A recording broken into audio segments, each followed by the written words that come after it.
like his website is all about how he fights for social justice and like, you know, cares about the poor and the underprivileged and the oppressed. And the whole time he's having sex with underage prostitutes.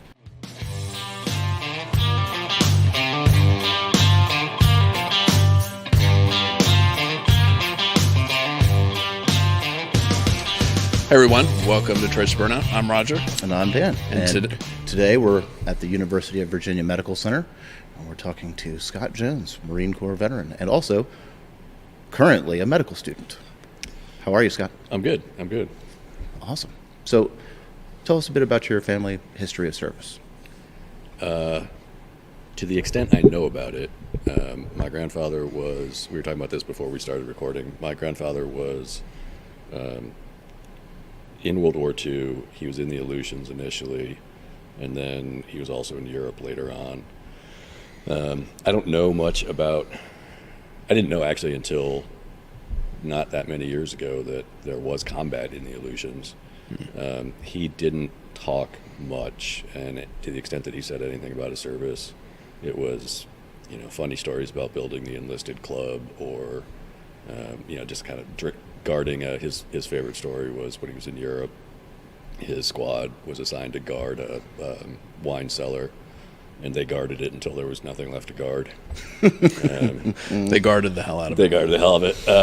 And then later on, my uncle, who is not someone who's really into military history, got into genealogy for a little bit and got my grandfather's service records. Didn't keep them, unfortunately. And after he had gotten rid of them, and after I had gotten into the military, told me that, yeah, you know, your grandfather had like some color star. I'm not sure, like it was bronze or silver, or like what the deal was. And my response was like, well, I can't believe you don't have those records. Like that matters a lot. And then I tried to get the records, and the archives or whatever agency it is has them. Told me that the warehouse they were in burned down. So I guess I'll never know whether what the details were, whether my uncle was right. Like, I don't know if he actually had any kind of award or not, and if so, what it was for. And, you know, those guys just didn't. He's just another example of those guys just not talking about it. Yeah. I don't know. I mean, I guess if you devoted, you know, an astronomical amount of time to it, you could probably find out. Because remember, in those days, everything was in triplicate and carbon copy and stuff like that. There's a microfiche somewhere. Probably somewhere there is. But yeah, all the records being stored in one location and burned down. While that's probably not entirely true, that's a very government thing. Yeah, that's a good point. Yeah, maybe if I get rich, I'll hire somebody to try to figure it out. When you get rich. When I get rich. So how did you end up in service then? I had a hard time, actually. So I graduated from college, worked for a management consulting firm for a very brief period of time. For context, what's the time frame here? Oh, so I graduated from college in '97. Went to work for a company called McKinsey & Company, which is this big international consulting firm. You're our second McKinsey alum. Oh, really? Mm-hmm. I'm sure I'm the shortest McKinsey career because mine lasted until I was there for like 4 months, and I was like, this is not it. So I quit my job. I moved back to Ann Arbor, where I went to school, and took med school prereqs while getting a paramedic license. Worked as a paramedic for 3 years while applying to med school.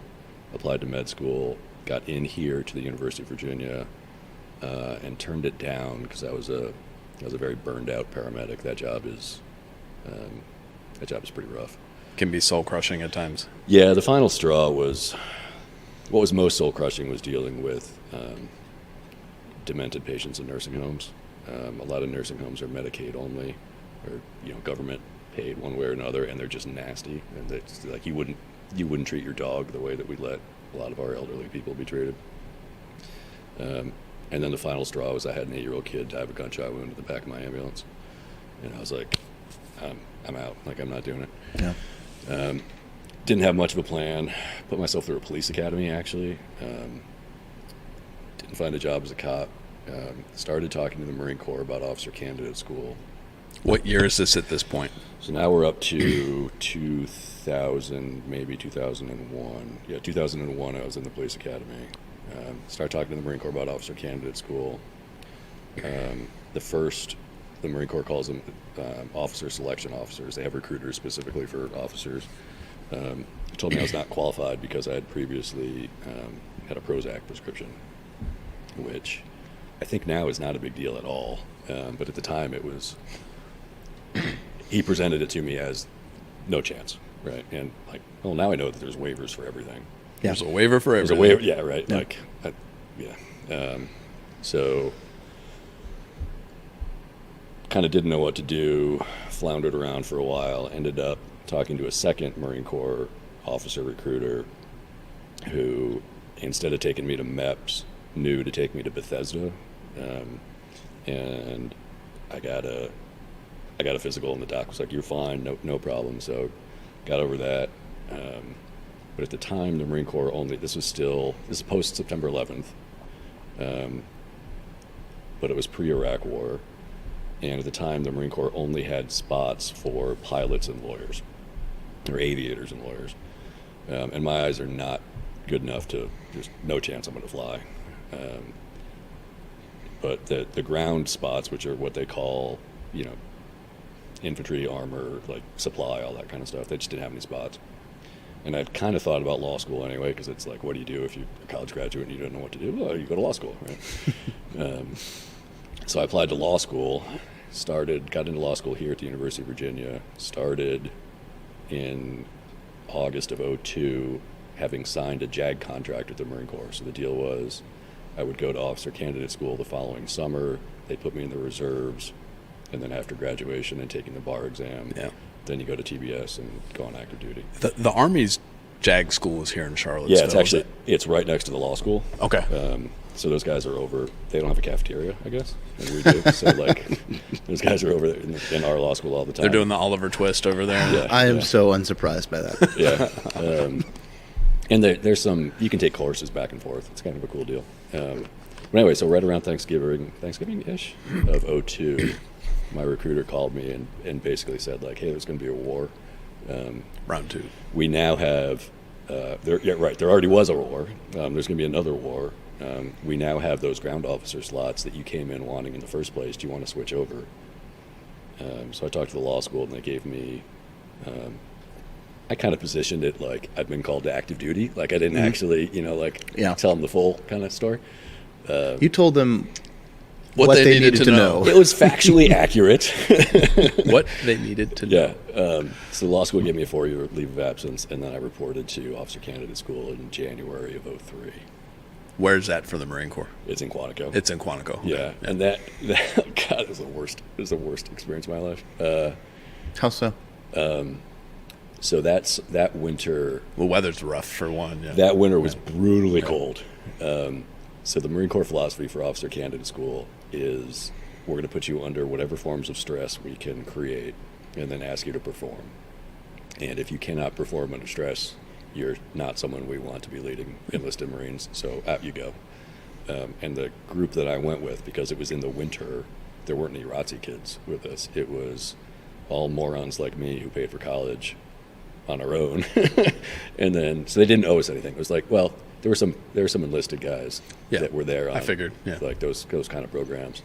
But we started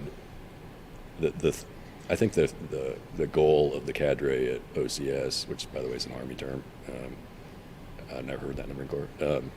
What's it called in the Marine Corps? Just instructors, I guess, or staff. I don't know. Oh. But anyway, so their goal was to like get as many of us to quit as possible. Yeah. Slash, I know how that goes. Slash fail out. Yeah. Everybody. So we started with 200 and we graduated like 98 or something. Oh, wow. Yeah. It was So about 50%, maybe a little more? Yeah. And the two stressors were sleep deprivation and then cold exposure. Yeah. Okay, dude, I would have tapped out on day 2. Yeah. So I've been interviewing we can talk about this later, I guess, but I've been interviewing for medical residencies recently, and there's a lot of like, tell us about the hardest thing you've ever done. Worst day of my life, the Marine Corps put us into 4. Some of the people listening to this podcast could be like, this is nothing, right? Like, I've done so much worse than this, but they put us into 4 trenches that were each about 40 yards long, filled with water, covered with barbed wire, like your standard thing.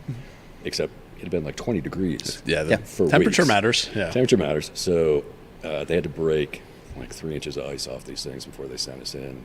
The first one, you're on your back, and I slide into this trench, and I'm looking up at barbed wire, and the cold water hit the back of my neck, and I was like, I'm gonna die. Like I'm not making it out of this. Go through all the trenches, stand there at parade rest while the remaining, I think at that point there were like 160 candidates. Which takes a while. It takes a while. Yeah. They took 13, I'm not making this up, they took 13 candidates away in ambulances and like did not change the training evolution at all. Like we just kept going. Yeah, right. So we go, one of them, as an interesting story, as an interesting aside, one of the guys got hypothermia. Only one of them graduated. I later ran into him. He was a tanker. I later ran into him at tank school, and he had won a silver star by drawing sniper fire from the hatch of his tank. He would like pop up and pop down, like pop up. And, anyway, so then they ran us back to the barracks, had us take off our uniforms outside because you wouldn't want to get the barracks dirty. Of course not. With your filth. They turn on they turn on the showers.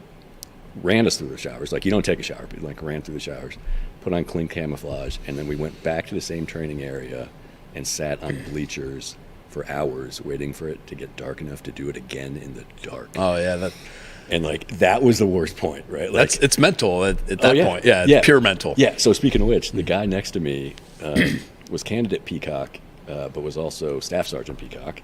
He had been in Force Recon, which tough dude. Tough dude. He had all kinds of stories, and when we later on when we graduated, everybody else had their one little ketchup and mustard. Was that the National Defense Medal? Yeah, medal. I will not stand by and let you besmirch the honor of those of us with National Defense Service medals. Yeah. It's my first, I guess. So the rest of us, some of the prior enlisted guys had more, but like Peacock looked like a Mexican general, right? He just had like testifying in front of Congress, levels of awards.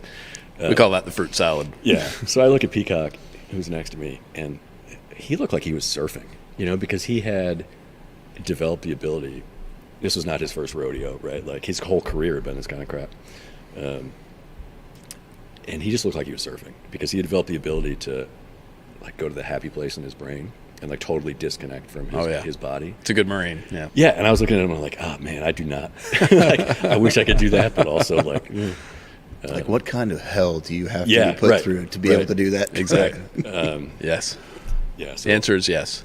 So Marine Corps Officer Candidate School, I know that there's probably harder stuff to do in the military, right? Because I've seen documentaries and stuff, but like I have a hard time believing that there, at least for me, right? Like given my own personal weaknesses, that there would be anything more difficult for me than that. Are you from Michigan? Kinda. I was born there. We lived there until I was 4. Then we moved to Michigan, and then I went back to Michigan, moved to New Jersey. Graduated high school in New Jersey, but then went to Michigan for college. And so you were used to the cold, such as it is, right? Such as it is. Or Michiganers, my father would refer to it as that state up north. Yeah. Okay. Yeah. Okay. So, you want me to just keep going on with military? Well, I mean, yeah. Like how long is the Suckfest for your officer candidate school? Officer candidate school is 10 weeks long. Yeah, and they just like try to get us to quit. Is the 50% attrition, is that about the standard? Do you know? I think it is for non-ROTC kids. I think I think their graduation rate is a little higher because they're better prepared, and the Marine Corps has an investment in them already. I think that's more to do with it than better prepared. Yeah, it's more of we've already put this time and money into you, so you're going to graduate. Yeah, fair enough. The cynical view, yeah. But for the winter course, I think it's about 50%. So at some point I don't know if it was prior or during or after, when do you get your branch assignment or your MOS or how? So the Marine Corps does it in TBS, during TBS. Okay. So and for people who don't know, TBS is the basic school. It's a 6-month course that all Marine Corps officers go to, pilots, lawyers, everybody. Gender integrated, and it's at Quantico 2, kind of near the FBI Academy, and you're evaluated on everything you do in kind of three broad categories: leadership, academics, and then just like military skills, I guess. And then 4 months in, you rank they make you rank every job in the Marine Corps that you're in, every officer job in the Marine Corps that you're qualified for. And then to make sure that, nobody really wants to do supply. Like, nobody joins the Marine Corps to be a supply officer. So to make sure that there's decent supply officers, they divide the class into thirds. Yep. So the first guy, the top guy or gal in the top third gets their first choice if it's available, then the top guy in the second third, then the top guy in the third. So you'd rather be, there's actually a little bit of gamesmanship, because you'd much rather be the top guy in the second third than the bottom guy in the top third. So you get people like intentionally not doing well to kind of... Yeah, Army ROTC used to do it that way. I don't believe the service academies do it that way, but for ROTC it was similar, very similar methodology, and it was we can't just send all the best people to the thing that they want to do. Right, because everybody wants to be in the Marine Corps. Everybody wants to be infantry or intel or tanks. A lot of Army too. Yeah. Okay. So you got done with the basic course, and you were assigned to? So, designated for intelligence, went to intel school in Virginia Beach, which was a Navy school, which... Is that at Little Creek? Dam Neck. Yeah. Okay. Dam Neck. I know where that is. Right next door. Yep. Right next door. So I went from OCS, living in a squad bay. TBS, I had a room with 3 roommates. And TBS is not easy either. TBS is it sucks too. It's kind of like leadership training on the infantry model, if that makes sense. So, anyway. And then I went down to Dam Neck, and I was in the BOQ, which meant like I'm in a hotel room with an ocean view. I had a maid. Bachelor officer quarters. Yeah, it was and it's a Navy course, so it's a gentleman's course. So with the exception of the Marine Corps block that we did, it was like 08 to 1500. PT was like soccer. You were resetting. Yeah, that was great. So I did that.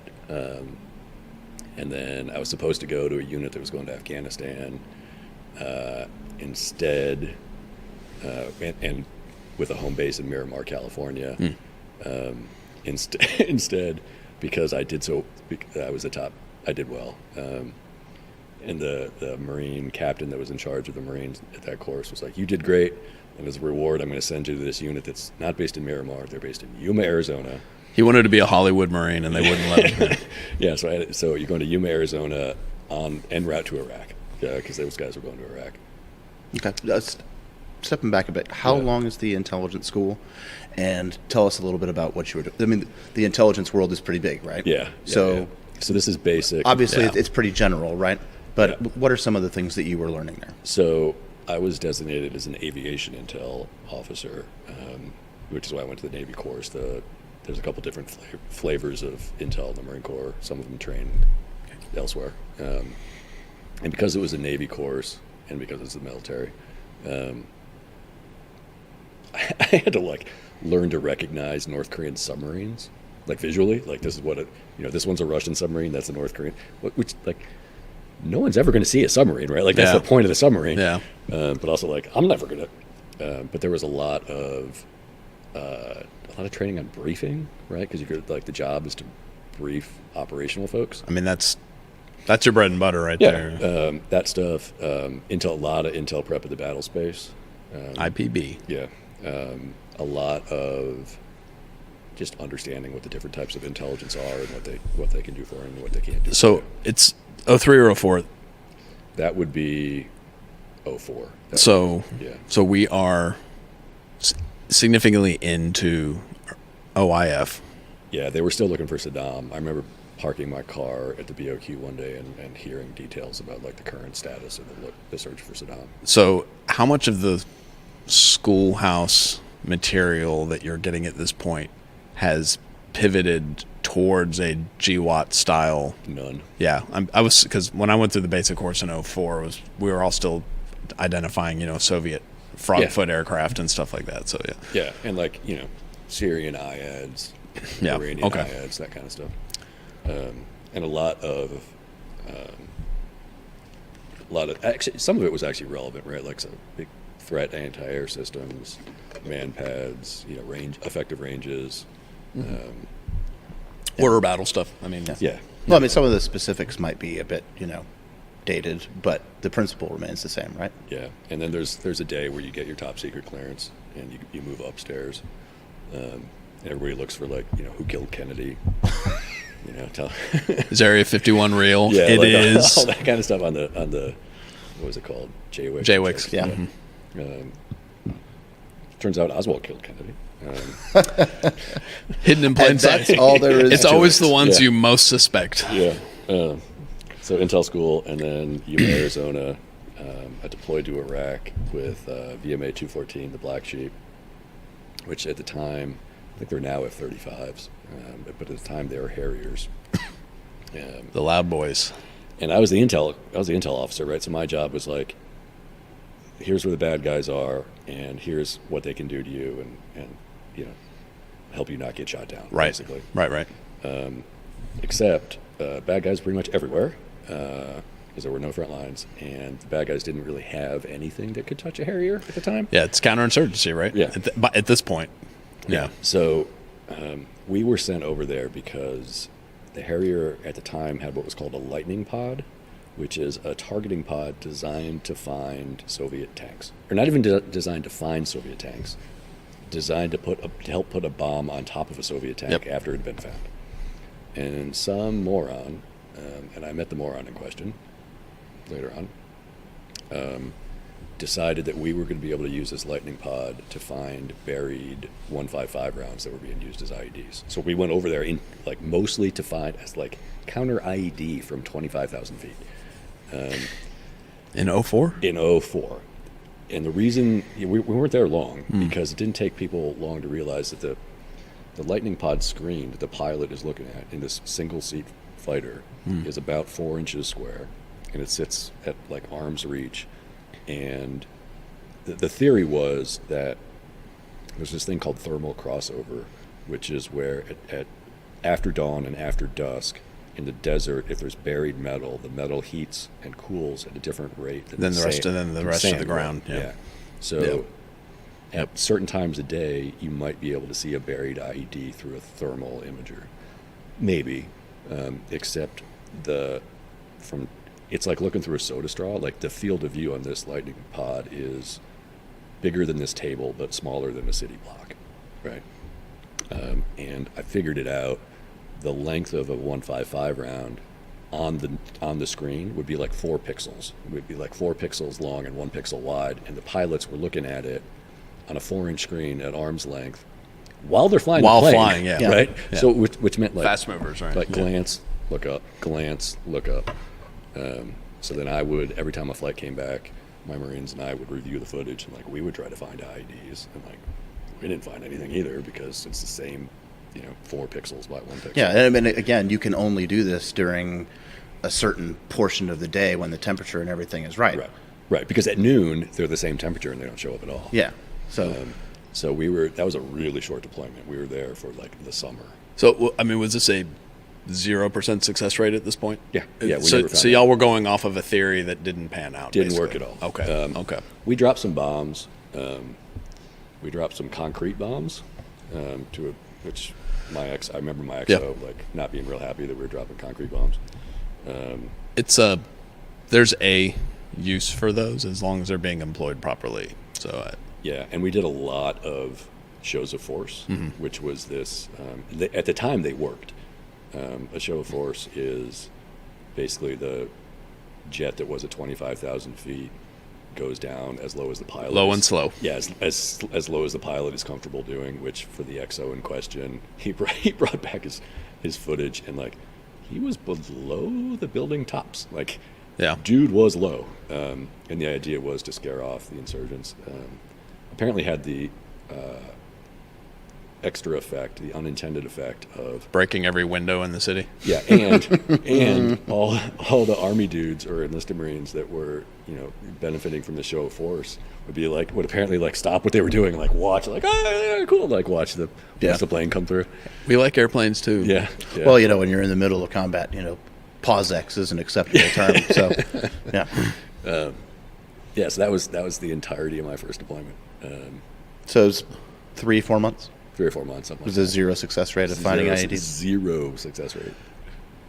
It's, Again, you know the person in question who came up with this theory. Yes, Lieutenant Colonel X.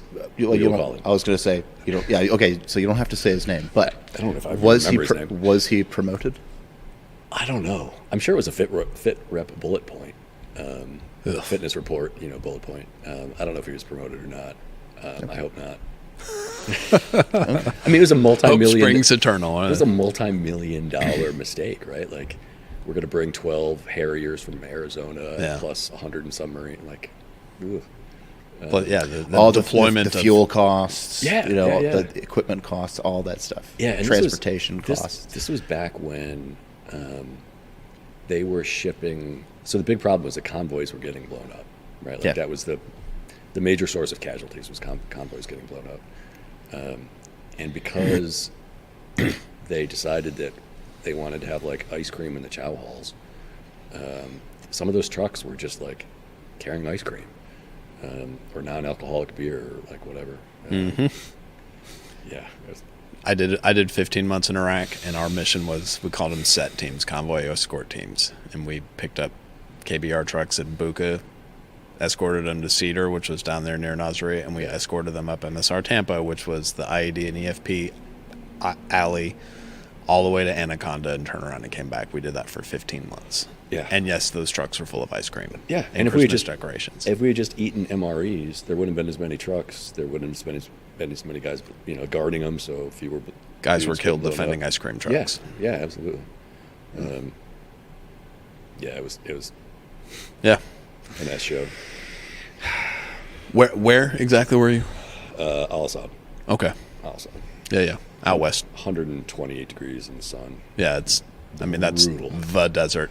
Yeah, They Yeah. left pallets of liter bottles of water around the base, and like over the course of a day, you would down like 5 or 6, Yeah. and like not urinate.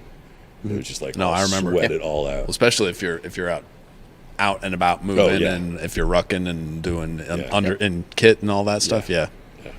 Good times. Good times. Got to get that salt.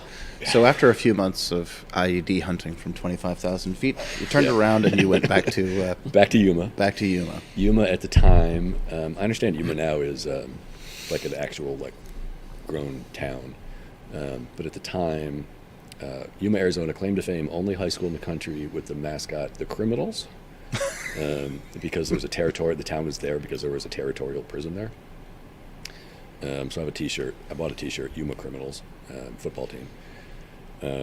There's a movie made about Is it? the train.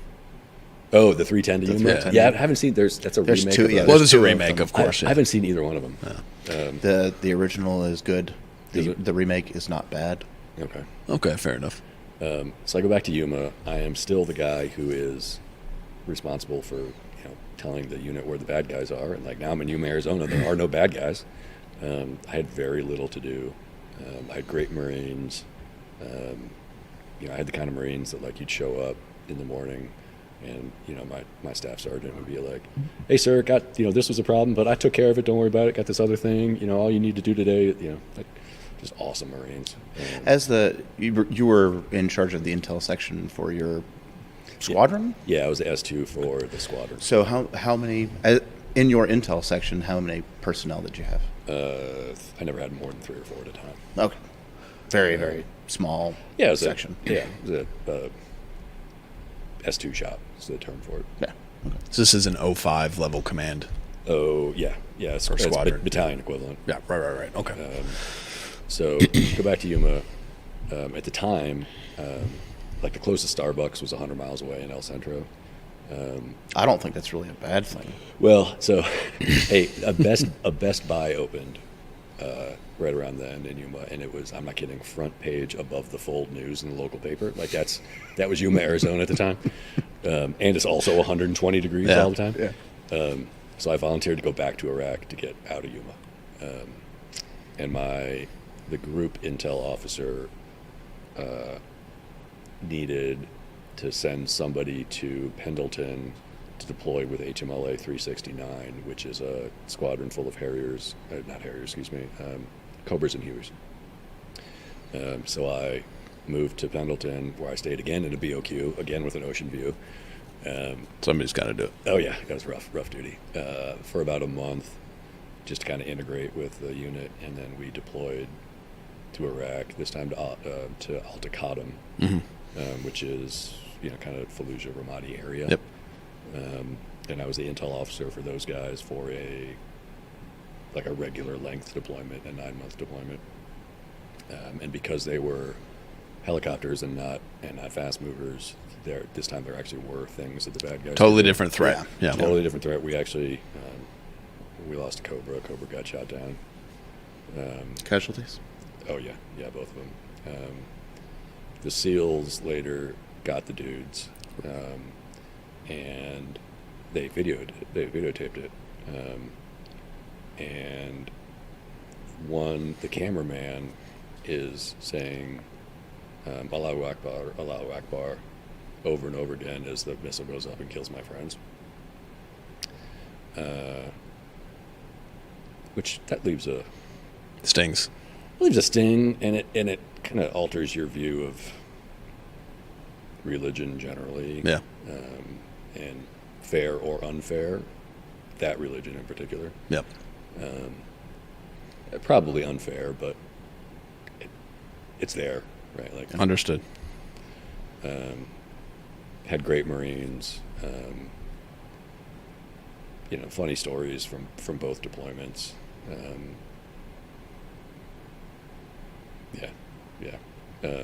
Which I'm happy to tell or not, depending on how interested you are in them. It's your story, man. Yeah. Tell us a funny one. Come on. Okay, so I'm going to try to make this one PG. So the first, The operative word is try. yeah, so it's going to be tough. It will be PG verbally, but the concepts are not going to be. Fair enough. So the first deployment, every unit that went over there was given like a couple $1,000s to spend in the local economy to like MWR kind of stuff, right? Like improve the lives of the troops. So my CO decided to buy some satellite TVs, and they put one in the ready room, the pilot's ready room, and one in kind of like which is a place where the officers go like hang out kind of, and one in the equivalent space for the enlisted Marines. And he bought it from this former Iraqi Air Force colonel, and we weren't getting all the channels that we were supposed to get. So we called the guy back to base, and he brought his cousin with him. And his cousin, so me and Phil Kendrow, and Phil doesn't remember the story. Phil's he's now a United pilot, but at the time he was a Harrier pilot. We're talking to the Iraqi colonel, who's got like a little bit of English, like just enough English. And the cousin has no English at all. So the colonel is telling us about TV under Saddam, which apparently they had like 2 or 3 channels, and it was like Saddam, Uday, or Qusay, 23 hours a day, and something else for the 1 hour a day. As his nephew is like making sure that he fixed it and that we have all the channels we're supposed to have. And the way he's doing that is there was picture-in-picture, so he put up like this one channel on the big screen, and then he went through all the other channels in the little picture-in-picture on the side. And like, I'm not making any of this up. If you had told me before then that I would be in Iraq listening to a former Iraqi Army or Air Force colonel say, quoting Saddam Hussein, blah, blah, blah, blah, blah, blah, with Italian girl and girl porn on in the background. It's a very surreal moment. I was like, what? This is happening right now. Yeah. That's Daddy, what did you do in the war? Well, yeah. Let's talk about TV in Iraq. Yeah. And then, like, we weren't supposed to have alcohol. General Order Number General One. Order Number One. But, we did have alcohol. And we're playing cards with the chaplain. And Phil had just gone down he got a temporary duty at, like, Al Udeid or someplace. And I guess there was one of those like not the Dallas Cowboy cheerleaders, but like some like also ran like low rent version of the Dallas Cowboy cheerleaders. And he came back with a deck of playing cards with their pictures on them. So we're playing poker, and our chaplain and Navy chaplains, chaplains generally probably are like just the nicest guys ever, right? Like So Mr. Rogers. Yeah, so our chaplain is sitting there. We're playing cards, and chaplain's sitting there with a glass of scotch and a cigar in one hand, and a poker hand with these, girly playing cards in the other hand. And he looks down, and he looks up, and he goes, "You think these girls go to church?" I was like, I don't know. I mean, maybe. maybe I don't know that's. What? Oh, we skipped over some. So was the chaplain the one that was smuggling you in the alcohol or whatever? You just kind of no. flew past that. Okay. Yeah. No, people were mailing in. My dad mailed in. My dad mailed in some alcohol. And During some the coffee. during the early years, you could get pretty much anything mailed to you. Yeah. Or contractors would bring the stuff. Contractors are under different rules, Yeah. right? So they could get stuff. But family members, this changed by 2007, 2008. But in the first 5 or 6 years, you could get pretty much anything mailed to you. Yeah, and it wasn't. Now that I've just admitted breaking General Order Number 1, it wasn't. It was not out of control. Like it was fine. It was Yeah. fine. Yeah. So anyway, that's my military career. We never confirmed whether those young women went to church or We not. did not. We did not. That's a good chaplain story, though. My experience with most chaplains is they're one of two things. They're either Ned Flanders, or they're Ned Flanders, but in their previous life they were Rambo. Yeah. Because I've known some chaplains that Yeah, they ride This- Harleys. this was and their they're- second act, They're yes. covered tattoos from wrist to jawbone. like So- airborne ranger types. Yeah. Yeah. One of my favorite people here in the hospital at UVA is the emergency department. One of the emergency department chaplains, and she's also a local bartender, which I think is just like the perfect combination. Yeah. Interestingly, Lifting your spirits in both jobs. Yeah. I see what you did there. Yeah. Interestingly, and we can talk about this later, but if you want. But so I'm going into emergency medicine, and one of the things I like about it is that there's a personality for ER chaplains, doctors, nurses, paramedics. And it's very similar to the enlisted Marines.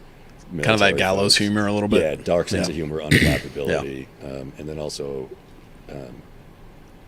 between the military and medical school, I was a federal prosecutor and worked with a bunch of federal agents and cops, and it's the same thing. It's the same. It's the same. It's the high pressure, high stakes, Yeah. life and death professions that tend to have a very dark sense of humor. And you see that soft underbelly of civilization Yeah. every day. Yeah. You get to see the best and absolute worst of people in professions like that. Yeah. So yeah. Yeah, so we were there for getting back to Iraq. We were there for 9 months. Came back in the spring of 05. No, I'm sorry, 06. Yeah, came back in the spring of 06. Went on terminal leave in July, and then went back to law school here. Because you were on kind of a hiatus or Yeah. whatever from Yeah. UVA Law School. They had given you a 4-year. Yeah, it turned out to be 3.5. But it was so the best four months of the worst day of my life was that day at OCS. The best 4 months of my life were the first 4 months of law school, which is not something Most people would say. most people would say. But I had stayed the first time long enough to get grades, to finish first semester and get grades. Mm-hmm. But I came back and got out of the Marine Corps in like August, essentially. So Pausing right there. Yeah. When you got out, you didn't resign your commission. You went from active to reserve. yeah, so they dump you into the IRR, the inactive ready reserve. Yeah. I actually did later resign my commission because, like, a couple years after what I thought was my 8-year obligation, I got a letter in the mail telling me to report to a muster, and I discovered that at least in the Marine Corps, I imagine this has to be all branches, but at least in the Marine Corps, they leave you in the IRR like forever. That's unless the you- RIRR, the really inactive ready reserve. Yeah. So later on, that I got this muster at like year 10 of what I thought was an Yeah. 8-year obligation. And I was like, Yeah. Nope. not going to do this. So I sent in a letter officially resigning. Okay. Well, staying right there for a minute. Yeah. When you transferred from active to the IRR. Yep. Was that a decision that you made, or was that a decision that the Marine Corps made? No, I could have stayed in, but I went in with the idea of only doing 4 years or doing one. The reason it was less than 4 years is because at TBS they take the top 5% of the class. I think it's 5% of the class, and they take you get commissioned into the Marine Corps Reserve. They take the top 5% of the class, and they cut off the R from USMCR. So you go from being USMCR to USMC, and the effect of that is that they basically tear up your contract. They don't tear up your contract. You owe them an amount of time from that date, not from the day you showed up. So I got my 4-year contract turned into like a 3.6 year contract or something. Was your chain of command trying to get you to stay? No. Or I mean, I don't. My familiarity with the Marines is not what it would be with the Army. So I mean, I don't know if their turnover is just accepted as the norm. It probably is. I mean, they probably expect a certain number of lieutenants to get out. But I'd kind of gotten lost because I was loaned out from the unit in Arizona to the unit at Pendleton, and then when I came back, I had such a short period of time left that I just stayed with the unit in Pendleton. I never got orders to go back to Arizona. I just think they forgot about me. Like I think they just then your name fell off the Alpha roster. Yeah, and like for the unit at Pendleton, like they thought I was a loaner to begin with. So you were an attachment in their mind. So I just attached back to this first civ rather than to something. Just admin questions. Like, where are your household like where are your personal effects? I mean, are they still in Arizona or? I didn't have many. I had unmarried. So you just your own. For the first deployment, I put them with my stepmother's relatives in Arizona. I think I got a self-storage unit because for people who are listening who don't know, you continue to draw housing allowance while you're deployed. Yeah, sure. So the smart thing to do that everybody did was you either go in on an apartment with like 9 guys because only three of you are going to be there at a time because everybody else is deploying. Yeah. Or you just put your stuff in a self-storage unit, pay $100 a month, and continue to collect your, California BAH, which was like $1,400. Which is a lot. Yeah. Yep. And I was a single 20-whatever-year-old. I didn't have a lot of stuff. Okay. Okay. Well, before we get into your IRR return to school days, we'll go ahead and take a break.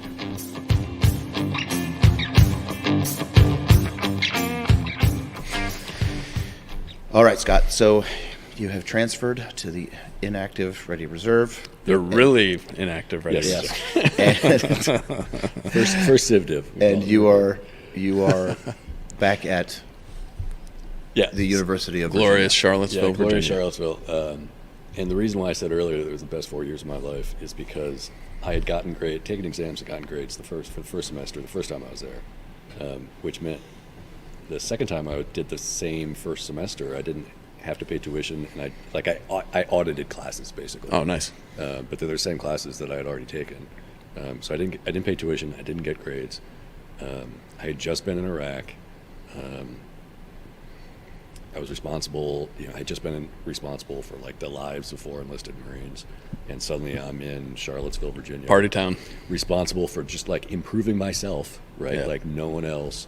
And I'm with a bunch of 22 to 25-year-old really smart people, learning really hard concepts and like trying to. It was just great. It was great. I responded to not being in Iraq the way that a 20-some-year-old. Actually, as you at the should. time, 31-year-old. I was 31. Year-old would respond to not being in Iraq anymore. So did you ever do the backwards hat and the, hey, hello there, fellow kids? And no, I decided. I decided I wanted to dress like an adult. Yeah. So I had a bunch of button-down shirts and dressed like an. Now I'm in like long underwear and. Business casual. Yeah. Became your civilian dress. Business kind of like business casual cool. So like jeans and boots and button-down shirt. Like. So I mean, I was an ROTC guy. I went to East Carolina, also known as the Harvard of Eastern North Carolina, and I was a 4-year ROTC guy, and I was a goofball. I kind of muddled my way through college. I probably should have worked a lot harder in certain areas and did all things. But one thing I noticed, I was a political science major, so kind of a silly major, but I had to do something. So all the former military, we had a couple Marines, couple Army guys.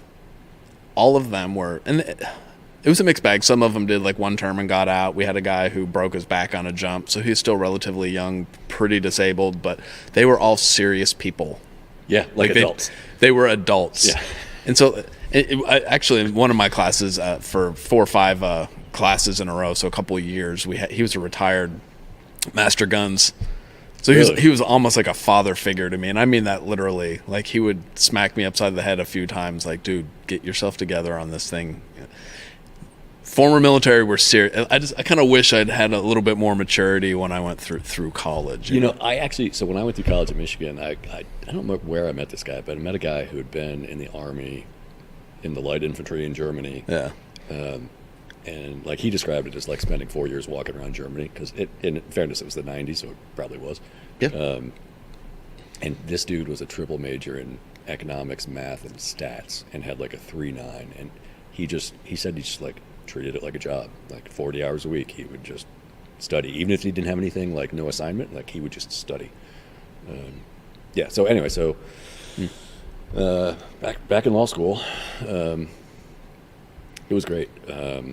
That first semester, because I didn't really have anything to do, I got hooked up with a local prosecutor here and worked on a homicide case with him. It went to trial. Guy got convicted of manslaughter because there was a semi-viable self-defense claim. Is that normal for law students to be involved? Yeah, I didn't think so. No, yeah. I could only do, like, certainly not, especially not in first year. Yeah. So later on in my third year, I did a clinic, a prosecution clinic, and I got assigned to the federal prosecutors in Richmond, and spent a semester working 1 day a week for them, basically like writing some stuff, but also doing the misdemeanor, like civilian on military base. Yeah. Drunk driving, like people stealing rocks from national parks, which is like actually a thing.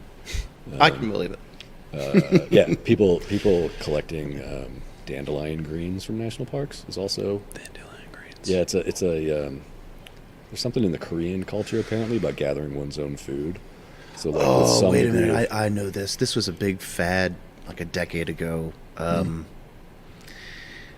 Urban salad something. People would just go around and they would find different ingredients for a salad based on whatever they could find walking around town, stuff like that. Yeah. Oh, It's man, foraging in an urban setting type. Yeah, or in a national park. Or a national park. something Okay. like that. I mean, to me, it was absurd, but Yeah. people were all about it for quite some time. Yeah. So law school was great. Law school is about concepts and ideas, and what should the relationship between the government and the populace be, and like it's just like you're just using your brain. And It's very abstract, but very A lot of abstract. theory. A lot of theory, and just it was fun. Is there such thing as a bad legal theory? Oh yeah. I ran into them in my practice all the time. So finished law school, went to work for the DA's office in Charlotte, North Carolina. okay. And as North Carolinians, you guys might or might not know that in North Carolina, unlike a bunch of other states, traffic is criminal. Mm-hmm. So when you're a new state prosecutor in North Carolina, you start doing traffic. So my first trial was a stop sign trial. And I did a lot of driving on a suspended license, driving without a license, drunk driving. Moving violations. Yeah, just Yeah. just nightmare, right? Like, I was miserable. And North Carolina, the South generally doesn't pay public servants a living wage. So my classmates at the time were making 160 grand for law firms, and I was making 40 at the DA's office in North Carolina, and like I couldn't pay my electric bill. Like Yeah. it was, the woman I was dating at the time lived with me, and like This is Mecklenburg County. Mecklenburg County, just which is terrible. expensive. I mean, it's Yeah. I mean, it's not Boston, but it's it's still the Queen City. Yeah, just miserable. So I immediately, you can't get hired, with the exception of one program they have fresh out of law school. You cannot get hired by the Department of Justice, Federal Department of Justice, until you've been a lawyer for at least a year. So I started applying for federal prosecutor jobs almost immediately. Got one after 93 applications. Got hired by the U.S. Attorney's Office in San Diego, partly because a good friend of mine was one, that office is because it's in San Diego.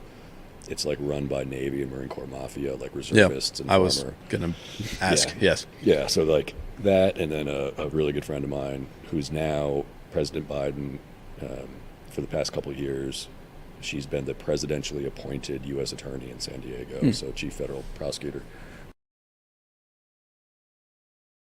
Okay, equipment malfunction, corrected, and Charlie Mike. All right, so I finally got hired after 93 applications, mostly because this friend of mine was able to kind of help move my resume to the top of the pile. Yep. So moved to San Diego and spent the next 6 years as a federal prosecutor, 3 there, and then 3 in Spokane, Washington. Ooh, love Spokane. Spokampton is a rough town. It's very different from the rest of Washington. It's not when people think of Washington, they think of Kurt Cobain, coffee, and rain. That's not Spokane. No, Spokane is wheat fields, High desert, and a lot of shootings. Like there's a river through there that they fish bodies out of on a regular basis. But anyway, so I'm in San Diego. A career in federal prosecution in San Diego largely revolves around the Mexican border because there's every day like a dozen people will get caught at the ports of entry trying to smuggle huge quantities, or small quantities, but occasionally huge quantities of meth, heroin, coke. fentanyl, now fentanyl, yeah. I had a case where it was a cartel recruited this is how much dope they move over the border. Or this speaks to how much dope they move over the border. They recruited a total tweaker to pilot a recreational boat from Mexico to the U.S., and they had filled the gunnels with, I forget if it was meth, heroin, or coke, or all 3. No, I'm sorry, it was meth, because it was 250 kilograms of meth that they entrusted to this guy who was going to get caught, right? Like, he could not put 2 sentences together logically. So, like, millions and millions and millions and millions of dollars worth of dope that they entrusted to this. But he wasn't a decoy. He was the main effort. Yeah, oh, wow. they just do everything. There was a prosecutor in San Diego who only did tunnel cases because the cartels, like Steve McQueen, Great Escape style, like tunnel like under Hamas the border. style. Yeah, with like railroads and electricity and light and air conditioning and stuff. Yeah, they just found one last week, I think, in Texas or New Mexico. They just uncovered another massive tunnel system. Yeah, and what they do is they watch them. We have ways of watching them dig the tunnel, and then as soon as they pop out the other end, that's what you don't bust them until they pop out the other end. So I just did huge drug quantities. Okay, so real quick, you've done law now in Virginia, North Carolina. Yeah, I mean law school in Virginia, but yeah. But when you were in law school, you were working for as an intern. Okay, so you weren't actually practicing law. So you took your bar for North Carolina. Yes. Yeah. So you practiced then law in North Carolina, Washington, and California. Is that a different bar each time, or because you're working federally? Is it? Yeah. So if you're going to practice in state court, you have to be barred in that state. Mm-hmm. Okay. If you're practicing in federal court, it is up to the chief district judge in whatever federal judicial district you are in, whether or not you have to take the bar for that state. Okay.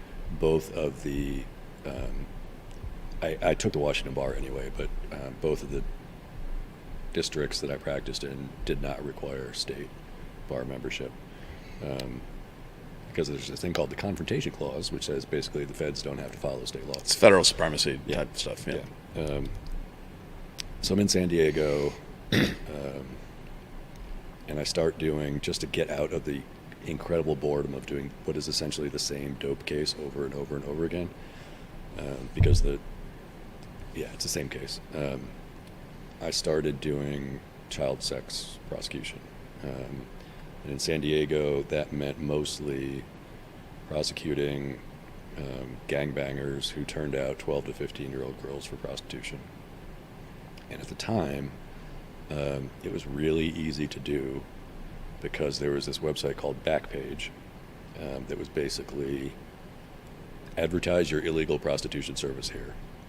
This isn't dark web stuff. This is out. No, this is out plain in the sight. open. Yeah, the FBI later took it over. What year is this? So now we're in 2012 to 2015. I was in San Diego. I spent 3 years in North Carolina beforehand. So essentially, what I worked with a lot of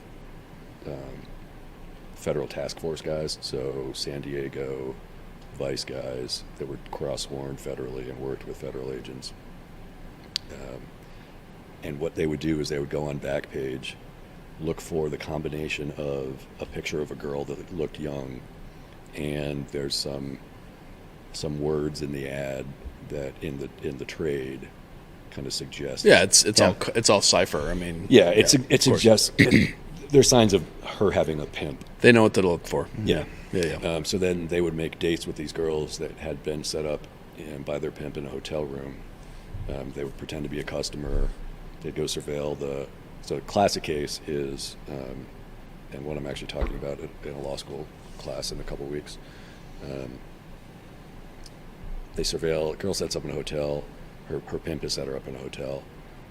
They set a date, date in question marks or quotation marks. Surveil the hotel, make a final phone call, watch the pimp leave the hotel room. Surveillance team follows the pimp, undercover goes into the hotel room, has enough of a conversation to establish transaction for sex, commercial transaction for sex.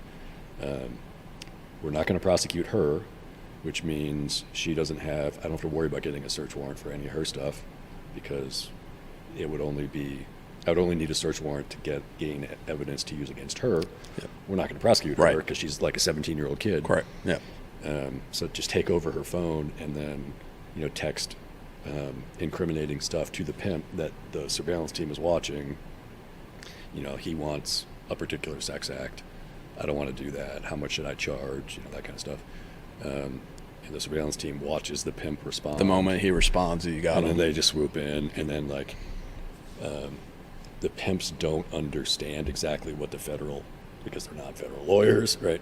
They don't understand what the federal statute, which has depending on the age of the minor, either a 10 or 15-year mandatory minimum penalty. Right. Yep.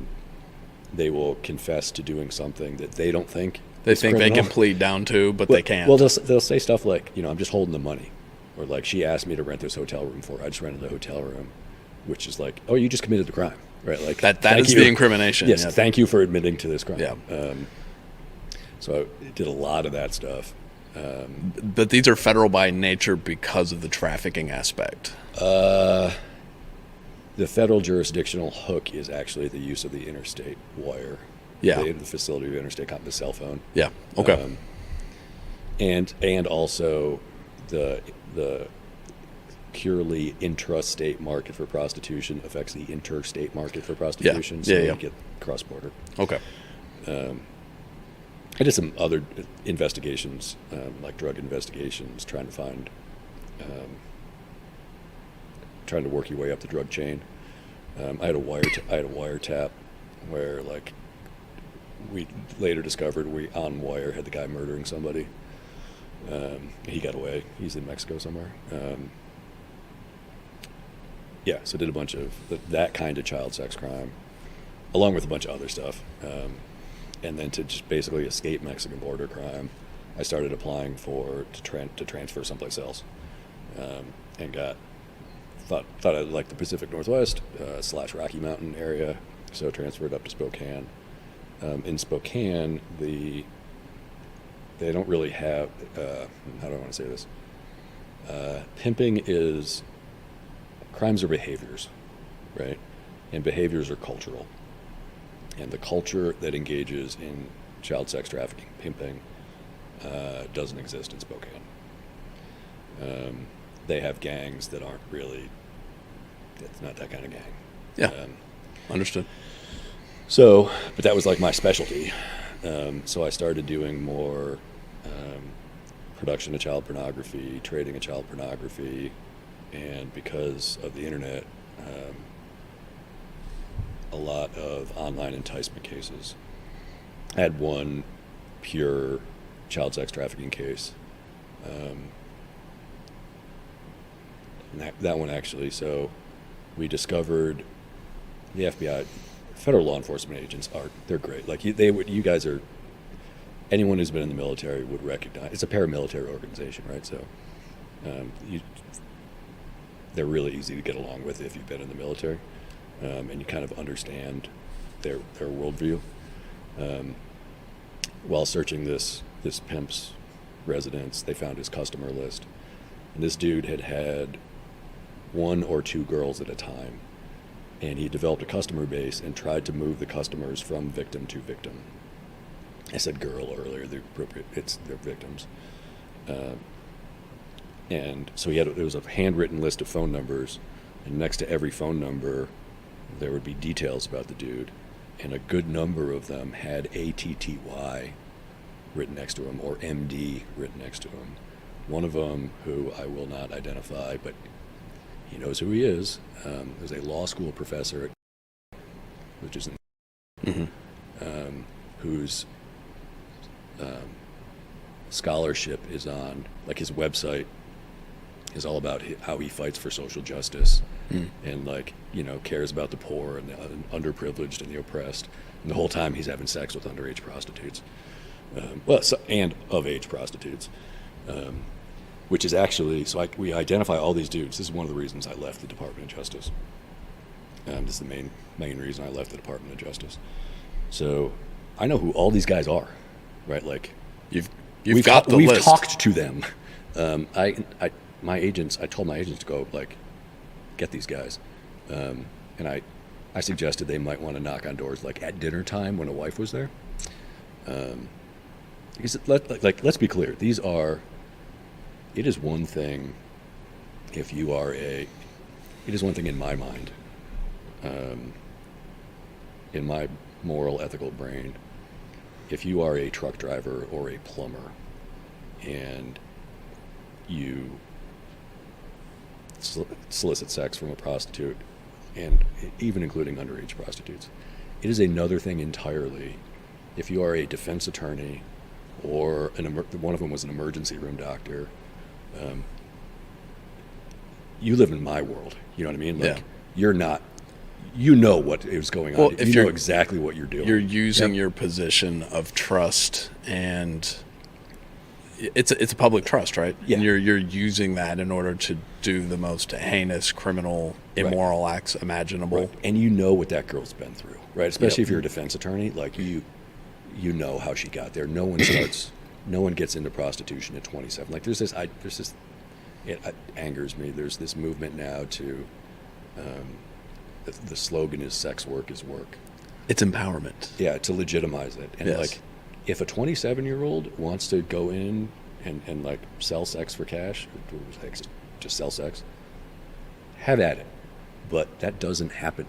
It's all, like, prostitutes start very young, 12, right? Like 12 and 13. It's not something that is gone into knowingly, voluntarily, and intentionally.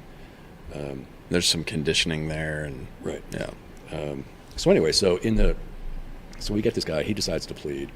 I cannot prosecute any of the customers, even though the same statute that I got the pimps under applies to customers too, and I cannot prosecute them, not because they're not guilty, and certainly not because nobody wanted me to prosecute them, but because the girls didn't remember faces. I didn't have, like, the only evidence I had was their phone number on a piece of paper that we found in his house. I'm like, that's not going to do it. So I made the law school professor, and I hope he listens to this, I made him testify in the grand jury. And I made him say to 18 strangers, yes, I had sex with that. He claimed not to know they were underage. And before we went in, we met with him, like immediately before I tossed him into the grand jury. We met with him and his defense attorney, and the FBI agent and I met with him. And he showed us a picture of his teenage daughter and told me that I was going to ruin her life if I made him testify. That's some classic Oh, sociopath behavior. I was like, Oh, now you just sealed your fate. dude. MFer, like this Yeah. is not my problem. This is not my problem. That's some classic narcissist sociopath behavior. Yeah, there's a couple people in my life that Yeah. I would not urinate on if they were on fire. Understood. And like this dude's one of them. And he's still at Gonzaga, and he's still putting forth this. I'm a social justice warrior. Holier than thou. Yeah, it just drives me. Okay, so So anyway, yeah. let me finish with this being why one of the reasons I left the Department of Justice. So there, in every plea agreement, because the judge has to be convinced that like the dude did it, right? I'm about to sentence someone. I need to be convinced that they're actually guilty. You put in a statement of agreed facts, right? In which you write it out in the plea agreement. Defendant agrees that the government could prove the following facts, and then those facts establish guilt. Right? So like date and time, did this, all the elements of the crime. Sure. I wanted to put in there the defendant acknowledges the government could establish that the following individuals were customers of his underage prostitutes, and then list the names. And because I had previously had a double murder for hire case that got a lot of press attention, I knew one of the local reporters, and I had cued him in that he might want to be in the courtroom for this reading of this particular statement of facts, and my bosses wouldn't let me do it. they wouldn't let you put in the statement of facts? They would not let me put that paragraph in the statement of facts, the paragraph about the government being able to prove, and then the list of names. Which is, yeah, would I have been violating DOJ policy in doing that? Yes. Was that the right thing to do? Yes, it was. Yeah. And I just was like, this is not. Yeah, I want to do. It's not that I wanted to do justice my way, but like, yeah, I wanted to do justice my way, and like this was not it. Right.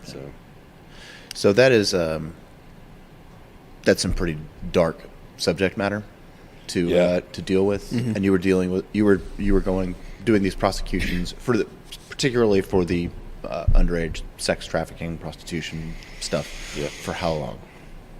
6 years, 5 years. Yeah, because the first year in San Diego was pretty much only border stuff. So, was there anything from your time in service, whether it was focus, training, mindset, resilience, whatever it was there anything that you drew from your time in the Marines to deal with that stuff, to go after those cases, or to handle that sort of cloud? Yes, there was. And one, if you're in the military, because the military recruits from all across society, if you are good at your job, you have to get good at being able to talk to anybody, right? Especially if you are, when we were talking about what intel school was, I told you a lot of it was briefing. Like a lot of my job was talking. And that is a skill that in my later job as a federal prosecutor came in very handy. I had to talk to everybody from the crime victims, right? Like 17-year-old girls that had been turned out for prostitution, younger girls, to federal judges. I mean, I had to argue at the level of court below the Supreme Court. And as I don't recall if we were recording or not, when we were talking about the similarity between the military kind of personality and the law enforcement personality, but it's the same personality. So I think I was pretty good at dealing with cops and federal agents as a result of my military time. And there's also in both San Diego and more in San Diego than in Spokane, my bosses viewed me as the guy who Scott gets stuff done. Yep. Right. I don't know what to do with this case. I'm going to give it to Scott because he'll take care of it. He'll make the problem go away. Yeah. Yep. Yeah. And I can forget about it. Right. Just give it to him. Fire and forget. Yeah. Right. I assume the other branches, but the Marine Corps in particular, the philosophy is you would much rather have to rein somebody in than kick him in the butt to get started. Yeah. So, I think my bosses knew that, I had the second highest caseload in Spokane, just volume of cases I did. I had the highest, man years of incarceration for every day that I worked, which is my way of evaluating. We call that a MOP, a measure of performance. Yeah, that's pretty solid metrics. But what the military did not prepare me for, and I guess even though I wasn't kicking in doors and seeing a bunch of dead bodies all the time, as other people were, you kind of prepare to see bad stuff. And let me tell you, I saw some horrible things. The worst humanity has to offer. Yeah, there is this, in addition to the move to kind of legitimize sex work, I really do think there is this, the New York Times just had another opinion piece opining that pedophilia should be viewed as a condition and not as a crime. And to anyone who's ever had to watch any child pornography, that's enraging. Because it's not, and I'll be very careful what I say here, it's not baby in bathtub videos. It is hardcore porn with toddlers, occasionally infants. It's just it's all prepubescent because that's the thing. That's what their interest is. It's the worst humanity has to offer. Yeah, and it's it's just people who cannot be allowed to exist in society. Yeah. And it also used to upset me. Their defense attorneys would always argue at sentencing, what he needs is treatment. And what angered me about that is it's the same group of people who hold as, I think correctly, hold as an article of faith that there is no amount of counseling that could turn a gay person straight, and certainly a straight person gay. Right? They know that that's true, but they think that this particular sexual identity, orientation, whatever, is talk therapy will cure that for sure. Well, it's innate or it's not. Yeah. You can't have both of those in your head at the same time. Right. And that's just what they're interested in, and it's never going to change. Yeah. So. Well, I think that's enough darkness for one moment. I give you a lot of credit for dealing with that stuff. God bless you. There is that's doing the Lord's work. There is, in my humble opinion, there is something unforgivable about harming a child.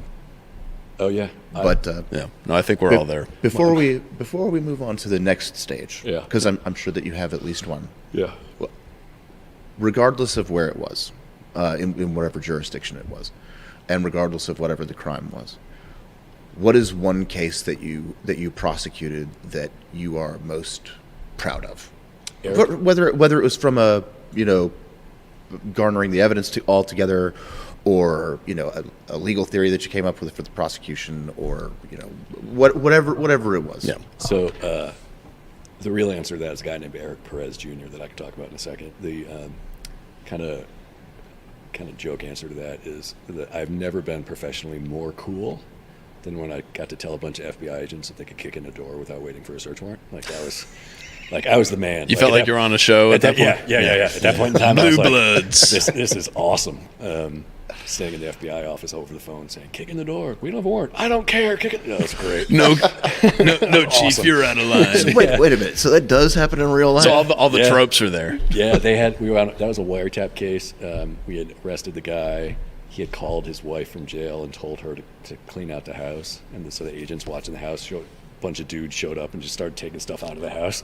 And I'm like, they're destroying the evidence right here. Like, but anyway, the real answer is Eric Perez. So Eric Perez Jr., who I can name, is at 2015, 2016, 2015. Dude who had a gangbanger, I think he was a Norteño, maybe. Doesn't matter, he's in a gang. He had 3 prior convictions for first degree armed assault. So he shot at a couple people previously, shot at somebody when there was a baby in the room once. Perez decides that he wants to hit up every Hispanic girl on Facebook that he can find in and around Yakima, Washington, every 12 to 15-year-old girl, and ask them for naked pictures of themselves or sex or both. It succeeded way more frequently than you would think.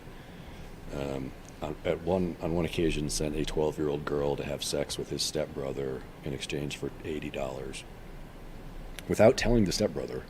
So the stepbrother is also in federal prison now. He had, I don't know, I think there were, on the indictment, I think I indicted like 12 victims, somewhere between 8 and 13 victims. And that's just evil, right? Like absolute pure evil. Really good law enforcement. We only got him because he went after 2 sisters. So a 12-year-old and a 14-year-old. The 14-year-old was allowed to have a cell phone. The 12-year-old was not. The 12-year-old borrowed the 14-year-old's phone, went on Facebook, chatted with Perez, handed it back to the sister. The sister, without logging out of Facebook. So when the older sister looked at Facebook, she saw the conversations between Perez and her little 12-year-old sister. And she thought, like, it's okay for me to talk to Perez, the 27-year-old, because I'm a fully grown 14-year-old. But she took a protective view, thankfully, towards her 12-year-old sister. Marched down to the guidance counselor's office and presented the guidance counselor with the phone. Guidance counselor immediately calls the school resource. Pops the star cluster. Yeah, calls a school resource officer. It was in this tiny little town in Washington. A really good uniformed cop. In Yakima? The area. Okay, yeah. Closer to Spokane, I think that one was. Anyway, so this uniformed cop comes, starts the investigation, gets a warrant, and is interviews the girl, the sister, the mom, gets a search warrant for a portion of Perez's Facebook account, like a chronological portion of his account. And if you don't know, and there's no reason why anyone listening to this would know, everything you do on Facebook records. Oh, yeah. And at the time, when we sent a search warrant asking for the contents of the account between whatever time period, we would get a PDF file with a line entry for like every single thing you do. Like you log on line, you put up a picture. There's the picture. Yep. Most importantly, to this case, you chat. There's the contents of the chat. So he got and it's like tens of thousands of pages. Yeah. Back then. Now it's, I think, more organized than this. So this local cop, gets a portion of the account, sees more victims, including some not in his town, and immediately recognizes like, oh, this is bigger than this like 7-man department. Yeah. So calls the FBI. I had an agent named Ian Burns, a really good FBI agent, and a prior enlisted Marine. Ian got the case. We get a search warrant for the entirety of Perez's account, and then Ian and I start going through these like tens of thousands of pages and just keep finding victims, right? Just like keep finding. This rabbit hole doesn't end. Yeah, it just it just keeps going. Deeper and deeper and deeper. I had brought Perez in. To custody on just a very quick indictment, like the obvious crimes that we had at the time, and then I just kept adding charges. While you're here. Yeah. Now that we have your attention. And I got up to, I think we had 6 or 7 victims. Sentences in the federal system are based on guidelines. So basically, imagine a grid where the vertical column is your criminal history, and it's scores for different crimes. And you're a 6-point guy, you're a 9, whatever. Yeah. Increasing as you go down, and then horizontally, it's the severity of the crime.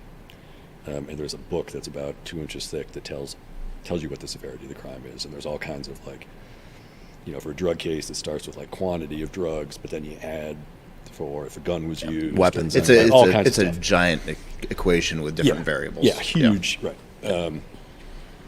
And Perez's, by the time, and at the top of the chart, the sentences are 0 to 6 months.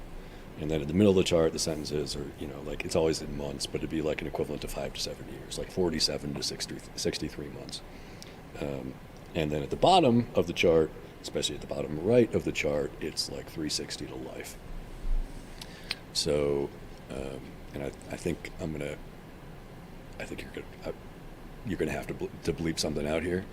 There's just no other way to say it. My initial plea offer to Perez through his attorney was go fuck yourself. But you're gonna be in prison permanently. And then I realized that that's not really gonna work, because then he's gonna go to trial, right?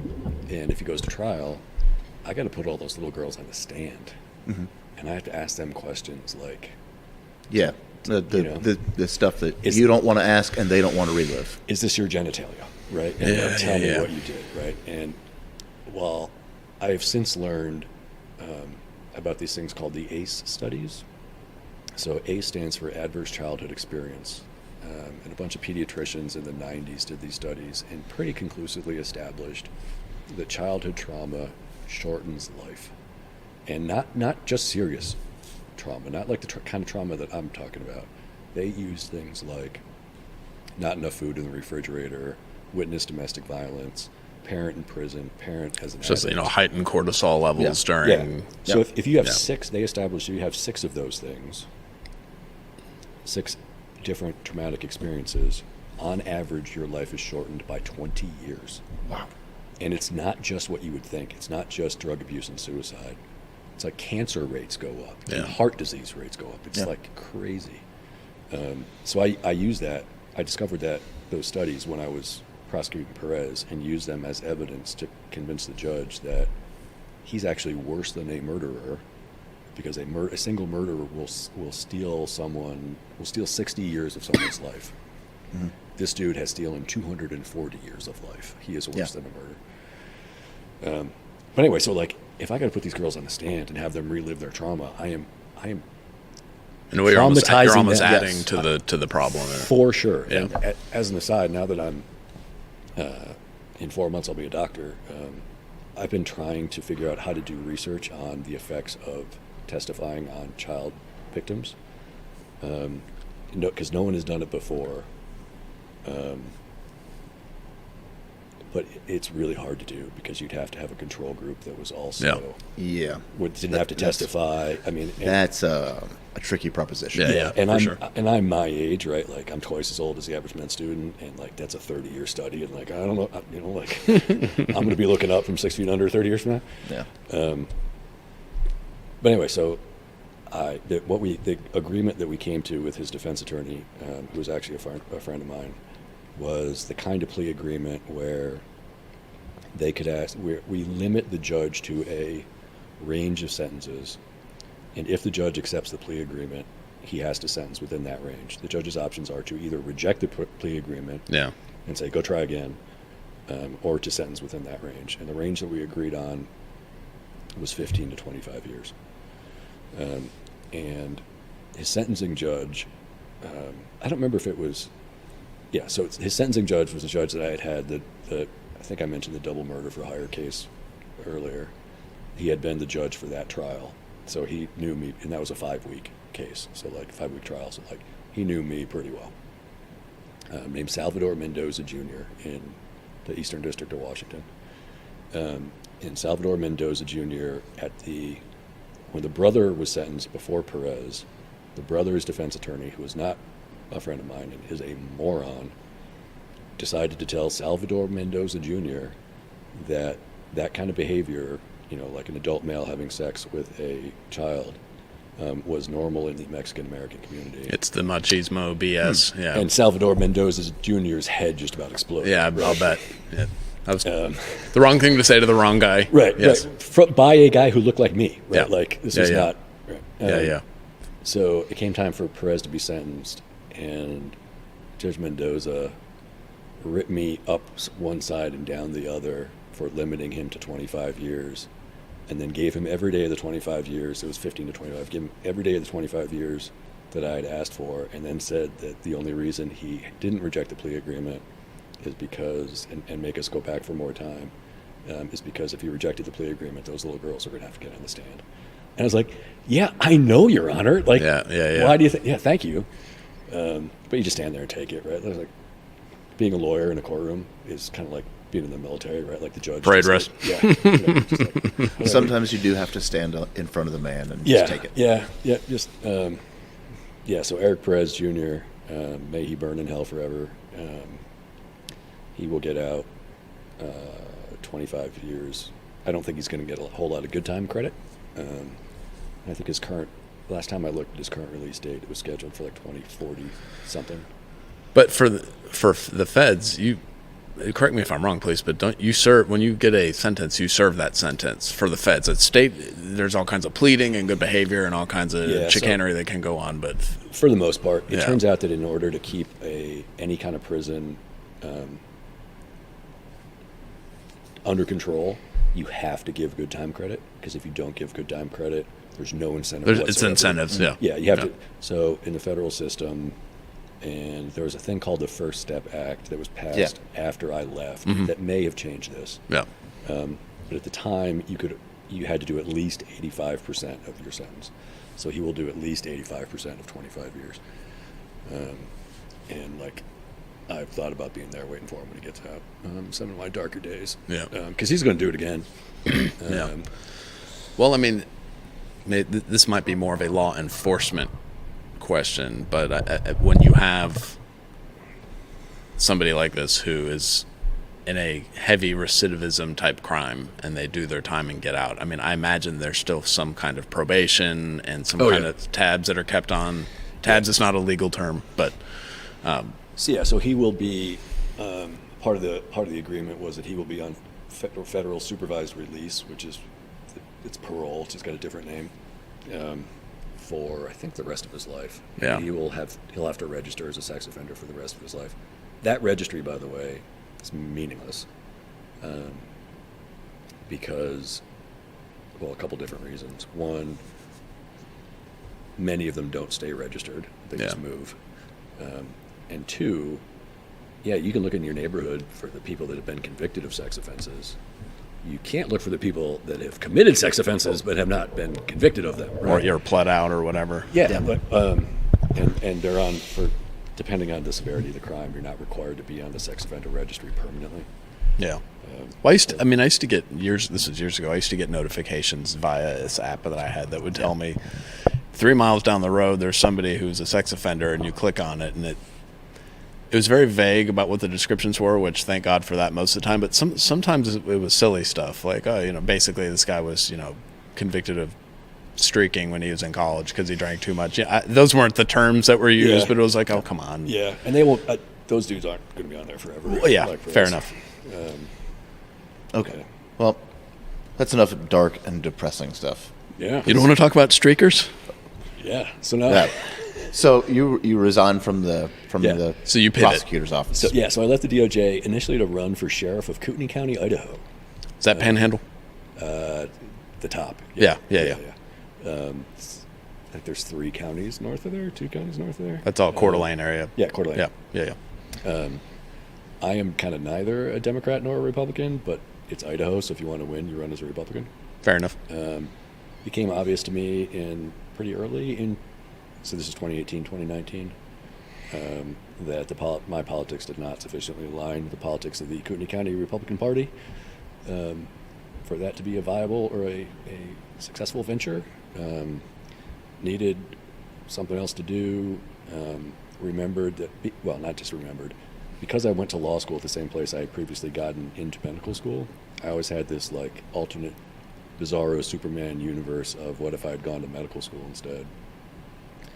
So I came back from my 10-year law school reunion, went to the med school admissions office, which is like 20 feet that way, and asked them what I would need to do to reapply. And honest to God, I thought they were going to say something along the lines of like, are you kidding? It's been 20 years. You need to retake everything. In which case, like, I would not have signed up probably for like 5 semesters of chemistry again. Yeah. But what they said was, you have to retake the MCAT, which is the med school admissions test. Mm-hmm. And I was like, oh man, I could do that. So I started studying for the MCAT like it was my job, right? Because now I was a military veteran. Yeah. Did well in the MCAT, and then started med school here in 2021. As I mentioned before we started recording, discovered on like day 2 that none of my classmates remember September 11th because, of course they don't. They were 18 months old, and now I am I calculated it yesterday. I am now currently 91.28% a doctor. I've been doing that since the number was like 1.5%. That's very specific. Yeah, no, I do. I like day count, right? From Yeah. like first day of med school to graduation. So what is the daily? That growth? is such an intel officer thing to do, by the way. Hold on. Do you have like a pie chart that's showing all this with trend analysis and color coded zones. Oh man, What is the daily growth rate of your towards a doctor percentage? It's tiny. Well, I mean, you've got to know because you worked out the formula. No, the denominator is 1377. So it's every day I'm 1377th closer to being a doctor. 0.13. No, it's less than that. No, it's less than that because it's 1 divided by 1377. But who's counting? But who's counting? Yeah. Yeah. Yeah, it's like 0.00 something, I think. Well, and then now you are just a few months away from it. Yeah, and I'm going into emergency medicine, which will again be, just like The best and Being worst an of humanity. EMT. Yeah. And emergency medicine doctors, nurses, paramedics have a mindset that is very similar to, if not the same as, enlisted Marines, criminals. So one of the things I kind of skipped over is that in the federal system, if you're arrested in the federal system, you're done, right? Because with the exception of border crossers, like Mexican border aside, no one gets charged in the federal system until the prosecutor says so. And we are expected not to, it's no longer we, we are expected not to lose cases ever. So no one gets charged until you are absolutely certain that you can prove it. Yeah. So it's over before you started. Like when the FBI shows up, you're Layups won't do it. Slam dunks only. Oh, slam dunks only. Which means that the best way to minimize your time in federal prison is to immediately join Team America and tell us about all your evildoer criminal buddies. Turn state's evidence. And hope that we will give you credit. Yeah. So like there's a lot of debriefing of bad guys. Yeah. So I've just got a ton of stories about leg breakers that were collecting drug debt. I've had I'm not a religious guy. I had a hitman tell me that I needed to find God. I was like, I don't think that's. Is that how that works? Yeah. Like he was an unsuccessful hitman. Who among us has not been a hitman at some Yeah. I had a successful hitman, the guy who killed 2 people. Actually, he and I were kind of friendly. Because he was an interesting guy. His name's Tim Suko. He was also a leg breaker, drug debt collector, and then somebody asked him to kill 2 people. He had previously tried to check himself into a mental hospital and been turned away. And then when he was arrested, he was this 280-pound, 50-year-old steroid freak. There were 3 cops that went with him all the time because he was that size. And then he got properly medicated and became. This is a dude who beat someone's brains literally out with a metal bar. He became truly remorseful, and the first 4 months he was in custody, didn't eat. So by the time the trial rolled around, he looked like he was 90 years old, and he was about 140 pounds. It just destroyed him. And he apologized to the families of the deceased. That's rare to find these days. It's actual Genuine contrition. remorse. Yes. Yeah. And persuasively, like everybody, they all do it, they all say it, but like to You can tell truly when mean somebody's it. lying. Yeah. And to their credit, and this not being a religious guy, I don't get the benefit of this, but to their, I understand the benefit. I don't personally, whatever. One of the victims had a particularly religious family, and they truly forgave him, to their credit. As we are called to do. Yeah, good. I mean, and good for them. And I guess I have too, right? Like he didn't kill my family member, but like I think Tim Zuko at heart is possibly actually a decent human being. Maybe. Or maybe is now, wasn't before. Yeah. Like, Well, the Apostle Paul, before he was Paul, was Saul, and one of his jobs was to go around and kill Christians. So Yeah. there's redemption for us all if we seek it. yeah. So, Okay. Well, before we wind this down, from everything that you've been through, from the University of Michigan to many trips to the University of Virginia, yeah. from the back of an ambulance and losing an 8-year-old, right? You said it was an 8-year-old? Yeah. Mate. To Iraq looking for IEDs from To 25,000 pointless feet. deployments to Iraq. To putting away the embodiment of evil in Spokane. Yeah. And now being on the way to save lives, hopefully in a ER. Yeah. Would you do it all again? I don't know. I honestly don't. I wish that I were someone who had a one thing. You know, like, I always, these people that, like, I listen to a bunch of military veteran podcasts and other podcasts, and, like, you know, you hear the guys that, like, I knew I wanted to be a pilot from the first time I saw a jet. Or these other people that, like, you know, knew they wanted to be X. You know, we haven't talked about my personal life at all, which is perfectly adequate because I don't have one. Not if you're a med student. Yeah, well, by which I mean, like, I'm not married, I don't have any kids. There are people who are, like, you know, dedicated to their jobs. There are people for whom their job is a calling. There are people for whom their family is a calling too. Neither of those are true of me. So I kind of wish that there was one thing. I have moved around from job to job looking for that one thing. And I never really found it. No, you haven't found it yet. I have not found it yet. I mean, I am now 50 years old. I turned 50 on a palliative care elective. I do not recommend that. You become convinced that you're going to die immediately, alone.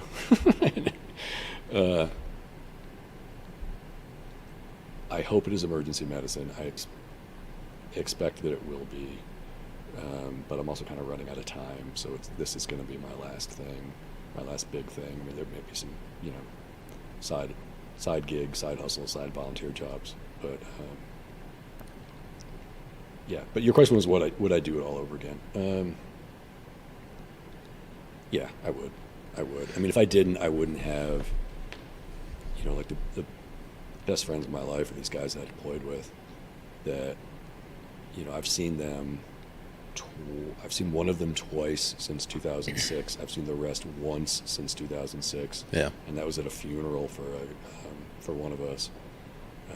Guy survived a number of Iraq deployments and then died in a Bell helicopter crash as a test pilot.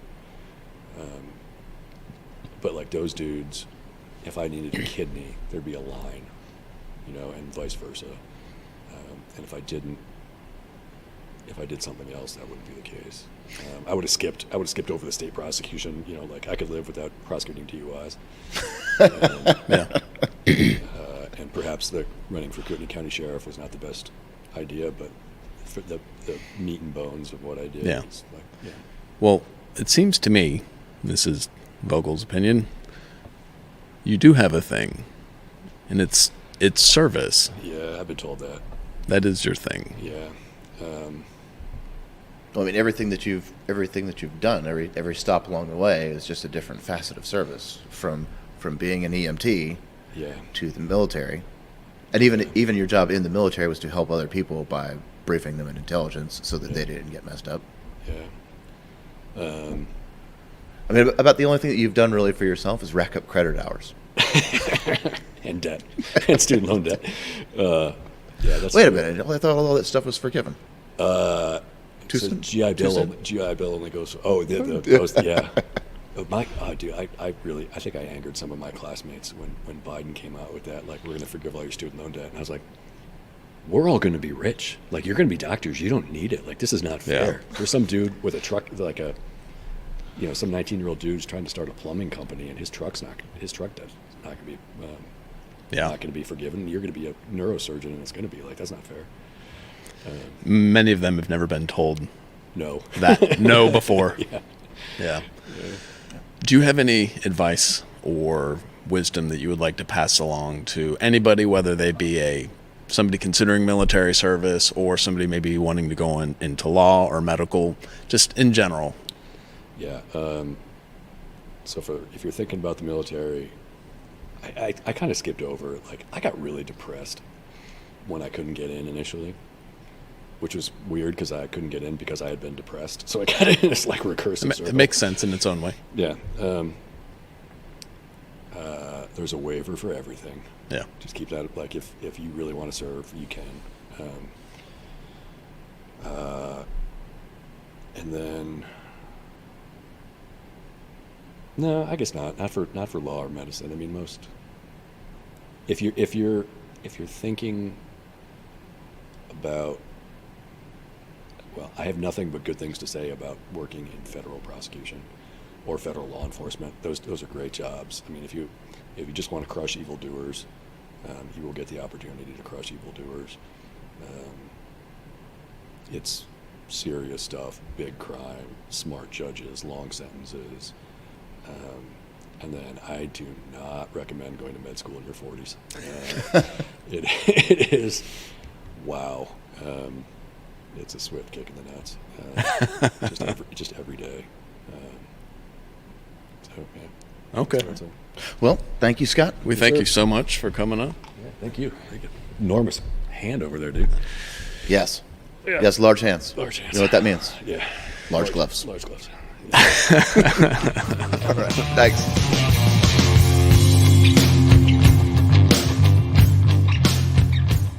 All right. So, when we got done recording with Scott, we were quickly ushered out of Broomed out. Zamboni was present. of the University of Virginia medical classroom where we were, and we thanked them very much for letting us use it. We ended up being there for all morning and into the afternoon. Morning, yeah. But we hit the road after we sat down with Scott and came back to the studio. And by the time we got back, it was rather late, and so we decided that we'd pick it up this morning and finish things off. So, what did you think? He had an interesting. What an amazing guy, right? Yeah. So, if you want me to kick it off here, so kind of in reverse order, when we were wrapping things up with him, he was talking about how he never really found his thing. Mm-hmm. And in my opinion, I think he has found his thing, which is just service in general, right? So taking it back to the beginning, he graduates from high school, goes to college, he starts in Michigan. We believe he was doing some kind of pre-med program. We're not 100% sure on that. Yeah. We're kind of piecing some stuff together, but doesn't quite go that route post-college, becomes a paramedic. Yep. Does that for a while. So that's kind of his dipping his toe first into the service world, right? Yeah. Does that for a while, doesn't really think it's for him after until that little kid dies in the back of the ambulance from a gunshot. A couple tragedies. Totally understandable, by the way. I don't think that I would handle that well. And then he went to the police academy and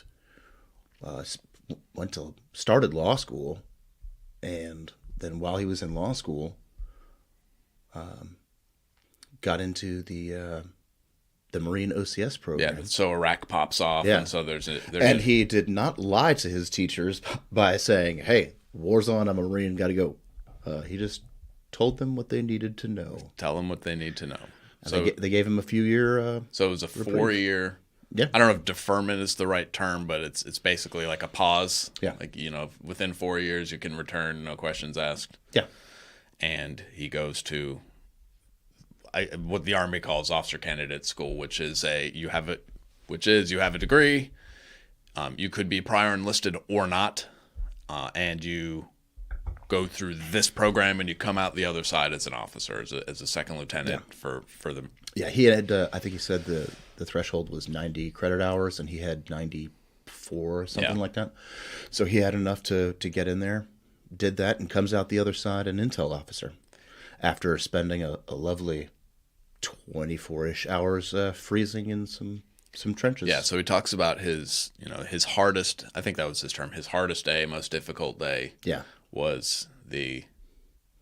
Yeah. What did you call it? The Nick at Night? Well, yeah. I mean, for me, it reminded me of the Nick at Night, which is the night infiltration course that I don't even know if the Army does it anymore, but where you see it in like all the movies and TV shows and stuff, and it's dark and the guns are going off overhead and soldiers are low crawling under wire through mud and all that stuff. But it was the night infiltration course, and that's what it reminded me of. Yeah. Imposed stress. Yes, and that his experience there at whatever that specific event was There at Quantico sounded pretty awful. I can put up with a lot of stuff. I really can. I think I'm. But you get me cold, and you turn into an enormous infant. Cold sucks. I can deal with it, but I'll be miserable. But cold and wet. Yeah. I will curl up in the fetal position and start sucking my thumb. Cold, tired, wet, and hungry. That is no fun. We call that a leadership challenge. And then all they did was like run them back through their barracks, get changed, Get the and then stink off. sit them down in the bleachers to do it again. I mean, it's good. It's good mental stress, right? And he had the dude sitting next to him that was just like, do, do, do, do, do, do, Oh, the old recon or force recon, one of the other. the old recon guy. Yeah. which I also get, because once you've been through enough suck in your life, you do develop like a switch to flip on and off. Go to your happy place. Yeah. Which is entirely the point. Yeah. That is literally why they go through. I say all the services. Why you go through that kind of stressful, mental and physical training. It's to A, weed out the weak. Yeah. And B, start building that threshold. So you start here and then you end here. Yeah, the attrition rate at that course. I mean, from the way he described it, it was specifically designed to get people to quit, which I understand to a degree. But that attrition rate was like 50-something%. It was over half. And that is large. So I'm not an expert on Marine Corps accessions. I do know a lot about Army accessions, a much larger service. And I'll tell you that the Marine Corps has the luxury of being choosy. Yeah. That some of the other services don't. Yeah. Well, I mean, and he leave it at that. also said that they didn't have any of the ROTC guys with them, and the ROTC candidates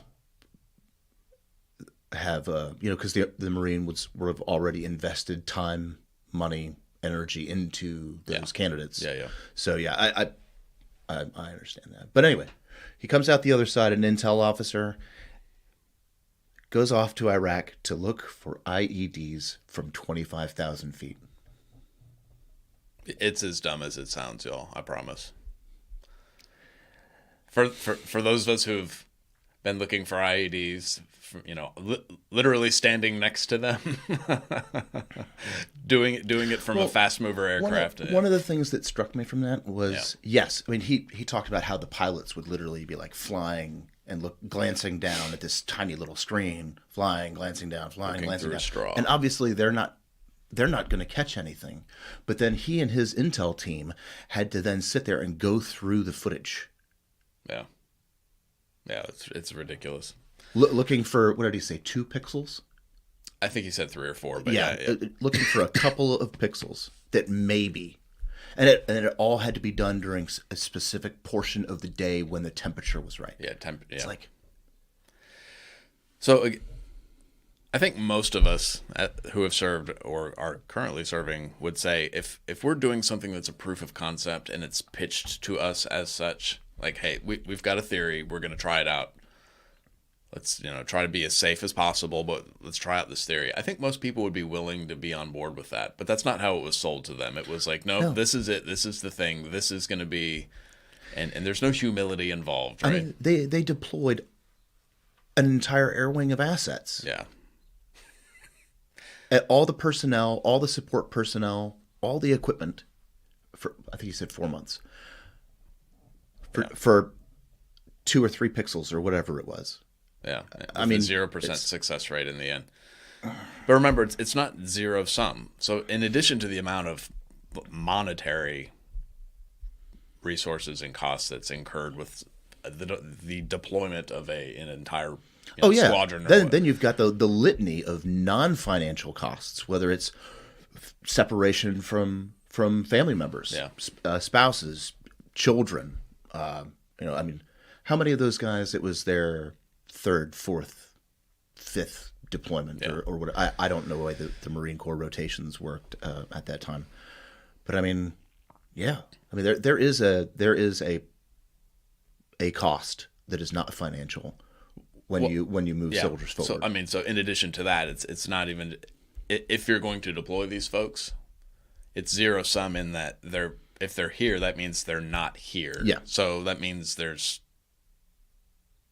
a whole shuffling of personnel and equipment that goes on here. But if they're down here on a boondoggle, that means they're not up here helping the actual main effort. Right. Okay. So yeah, and he was then briefing guys on the pilots, about enemy assets that could knock them out of the sky, which was 0. Right.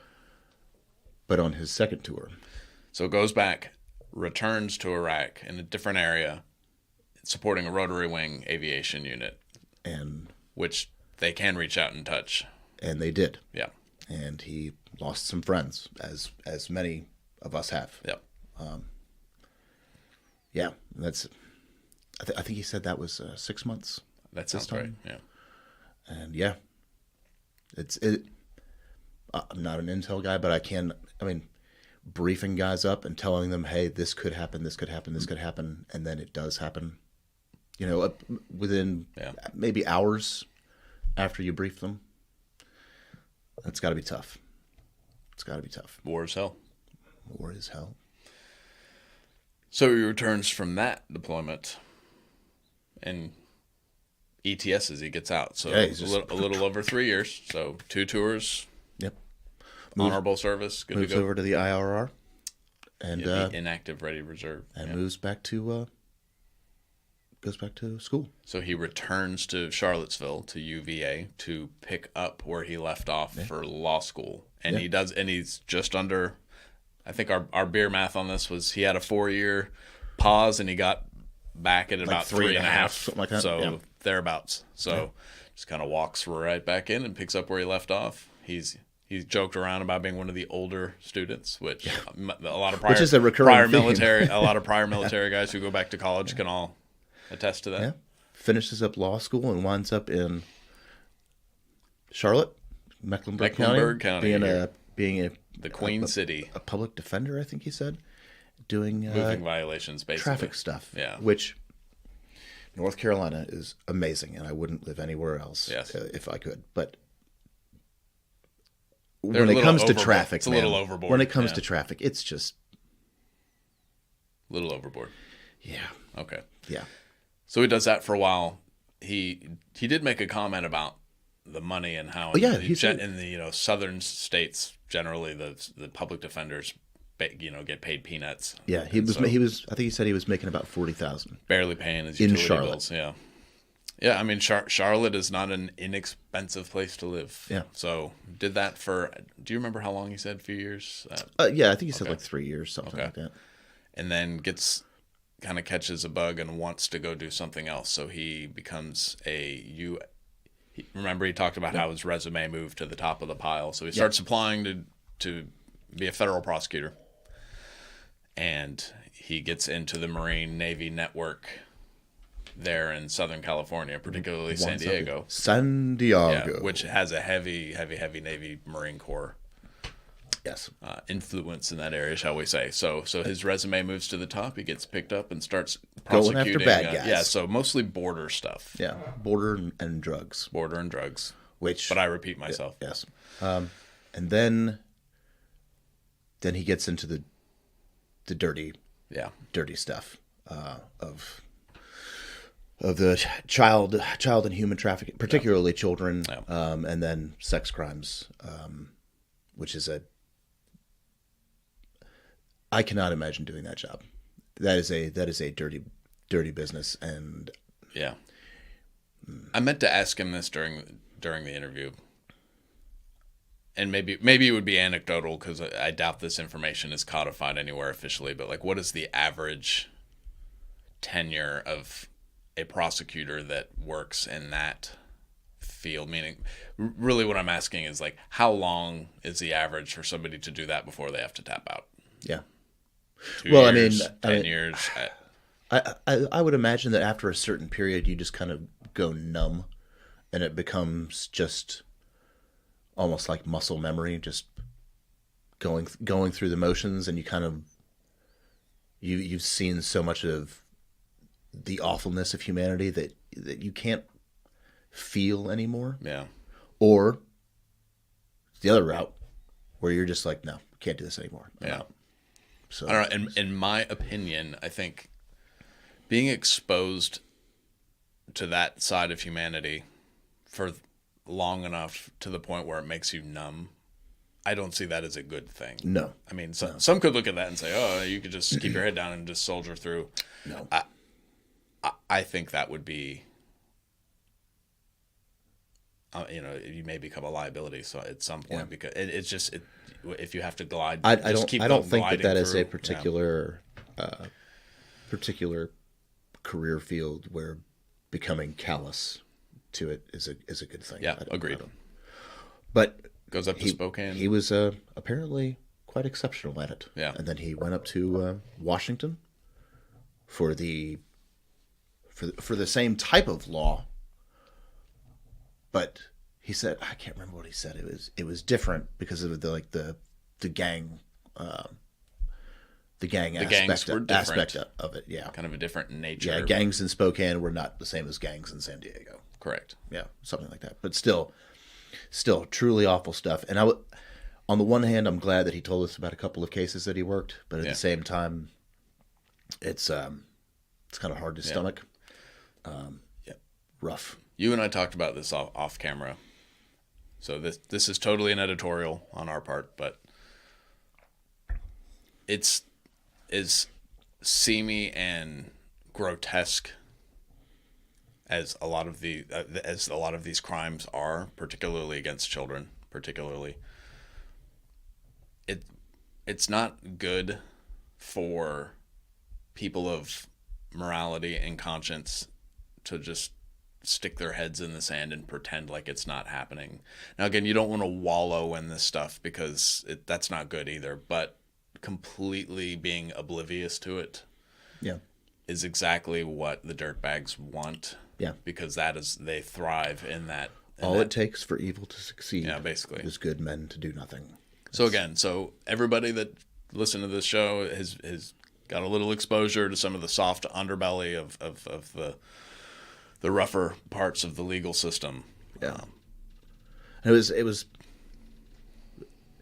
was interesting, and I'm glad that he was willing to talk about it, because it is something that people need to hear, whether they want. I certainly didn't want to hear about bad stuff happening to kids. I think that's evil, but it is evil. But it's necessary for us to do so to better understand the world around us. Yeah. Well, yeah.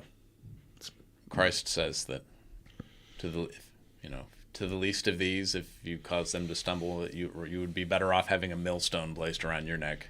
You're my millstone. I am indeed. So don't do nasty stuff to kids, y'all. All right. But that's our PSA. But he did eventually have enough, and I don't know if tapped out is the right way to put it, but he was ready to move on to the next thing. Well, no, actually, He had some headwinds on some things that he disagreed with, and he did the right thing. And just like, no, I'm not doing this anymore. Yeah, that's the principled thing to do. So I respect that. Then he ran for office in Idaho. Didn't work out for him, and decided to change course once again. So he returned to lovely Charlottesville. Yes, to go back to medical school. And at that point, he had because he had applied to medical school around the time that he was in college or just after college, maybe around the time that he was an EMT.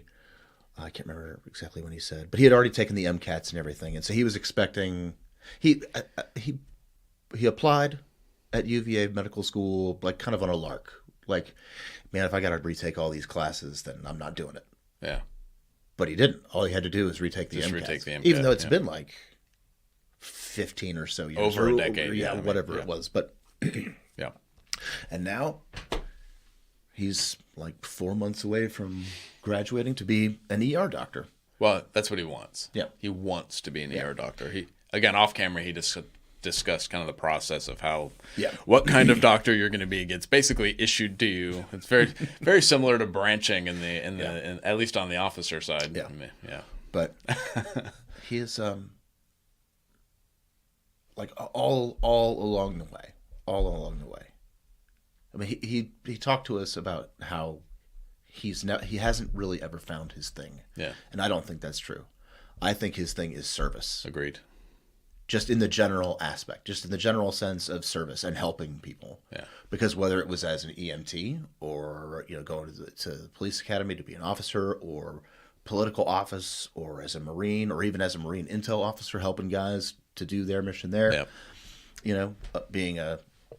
Being a lawyer and helping people get out of traffic tickets. God bless you. Or going after, double murderers. And now as a future doctor, his thing, I think, is service. Yeah, agreed. It's just helping people. Agreed. So, still, amazing story. Yeah. Amazing story. So thank you, Scott.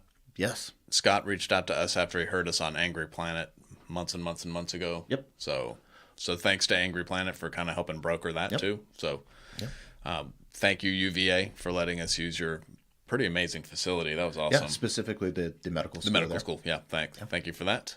Any parting shots on Mr. Jones? I don't think so. All right. Yep, don't think so. It's that time. Okay. Oh. Free fire. Free fire. Coming up it'll be about the time this episode is released. Maybe it'll be just before or just after. But it will be the 250th anniversary of Marquis de Lafayette on his return from no, would it be the 200th? I think it'd be the 200th. No, 250th. I can't remember. But anyway, it's the anniversary of Lafayette on his essentially American farewell tour. He came back to the States after decades after the Revolution, because during the Revolution he was a very young man. I mean, he came over when he was like 17.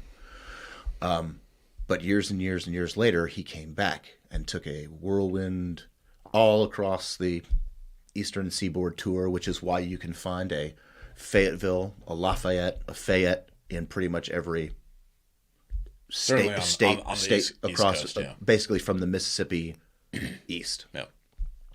Because every town that he stopped in pretty much changed their name to some version of his name. And Fayetteville, North Carolina was the first. Is indeed. But anyway. First.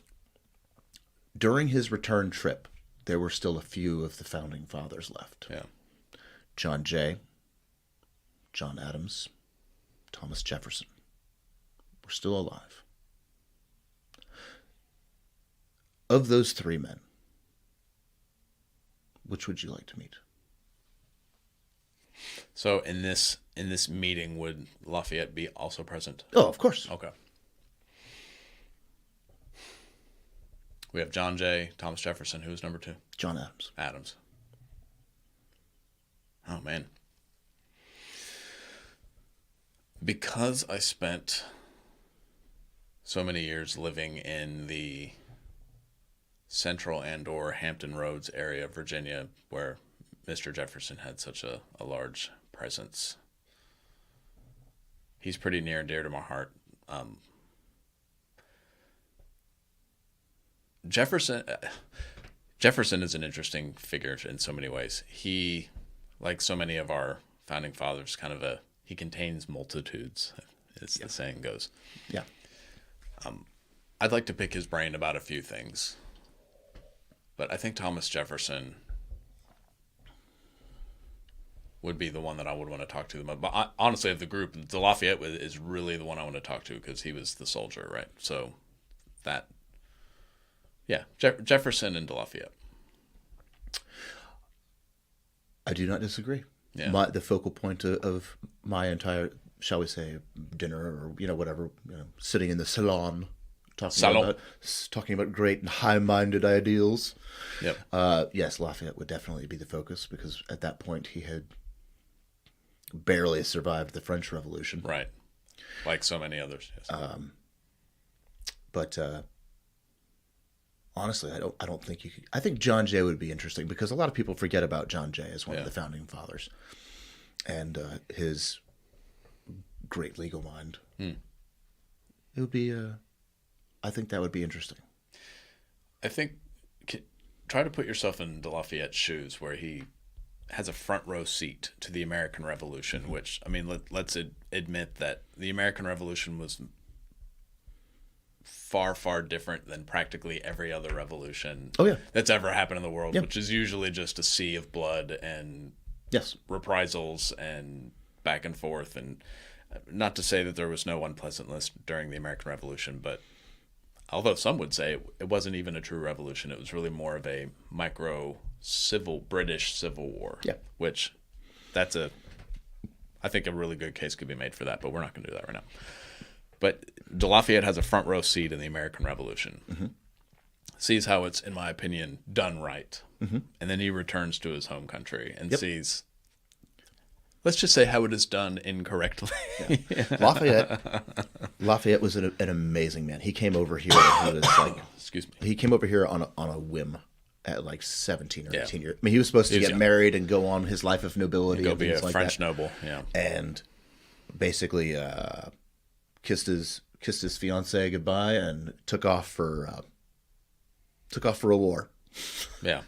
And came back and was celebrated as a hero. And then early on in the French Revolution, he was a hero. Until he wasn't. And they locked him up. And the only reason, in my humble opinion, the only reason that he was not executed along with everybody else is because he was basically the adopted son of George Washington, and Americans loved him, and France was like, we don't really want It's a bad political move. While he was locked up, we made him an honorary citizen and started, because, of course, revolutionaries, right? You got to seize everybody's money and stuff. And so he was, broke and locked up in prison, and he had a family to support. And so we made him an honorary citizen and gave him a military pension so that he had some income. Yeah. He's a fascinating But guy. Adams and Jay, I mean, all good stuff. Adams would be great to sit down and talk to, but by most accounts, his personality was very thorny and, of course, he and Thomas Jefferson were best friends until they weren't. Yeah. And then towards the end of their lives, they became really close again. And they died on the same day. Within hours of each other. Another myth is that all the founding fathers got along. They didn't.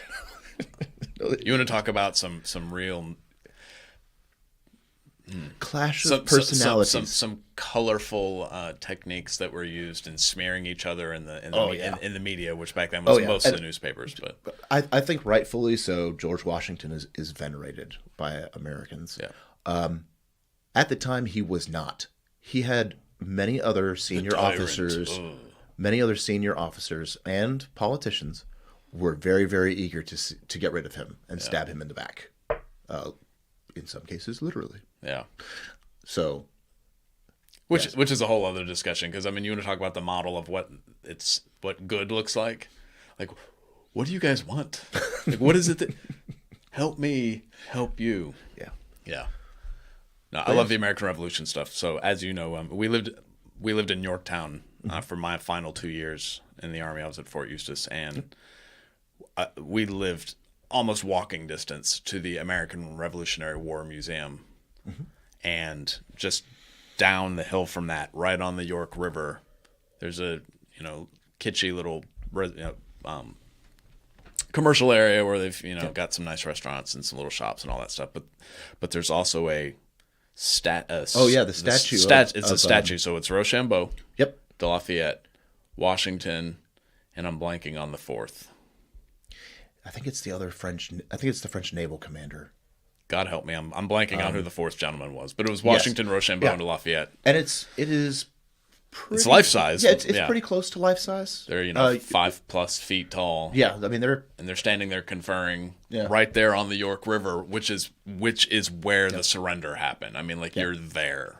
Yeah. So very, very cool. And if you go to the Yorktown battlefield, then Also you walking could distance. actually, because it's obviously a large battlefield and the siege works were all over the place and everything, but you can actually just take like a driving tour and then get out at certain stops and find out like, oh, this guy was camped here with this unit, and like, oh, this is where, this happened and stuff like that. So you don't have to walk the entire thing. Obviously, it's huge, but it is still very cool. And there's some minor Civil War history that happened there much later, of course, as well. So, but loved Virginia. I loved it. Yes, a lot of good stuff there.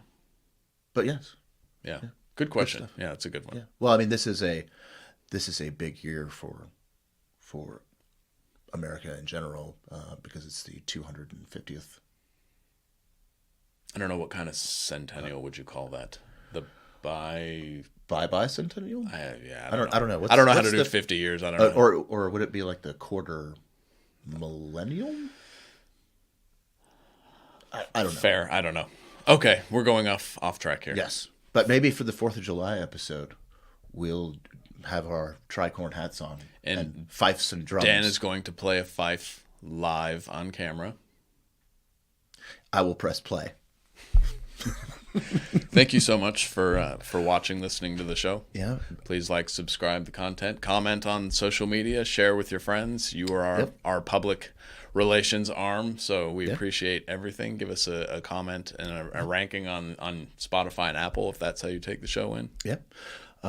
Check out our amazing affiliates that are listed in the show notes, and then of course on the website traceofburnout.com. Yep. And if you don't need stuff, but you still want to support the show because you like what we're doing, then you can go to the website. All the way down at the very bottom, there's the link to donate, and throw us a buck or two. We could use the help. It's a self-funded little pirate ship here. We're unsuccessful pirates because we actually don't steal from others. Well, that would be the norm for most pirates. We have to they were self-fund. unsuccessful. Yeah, fair enough.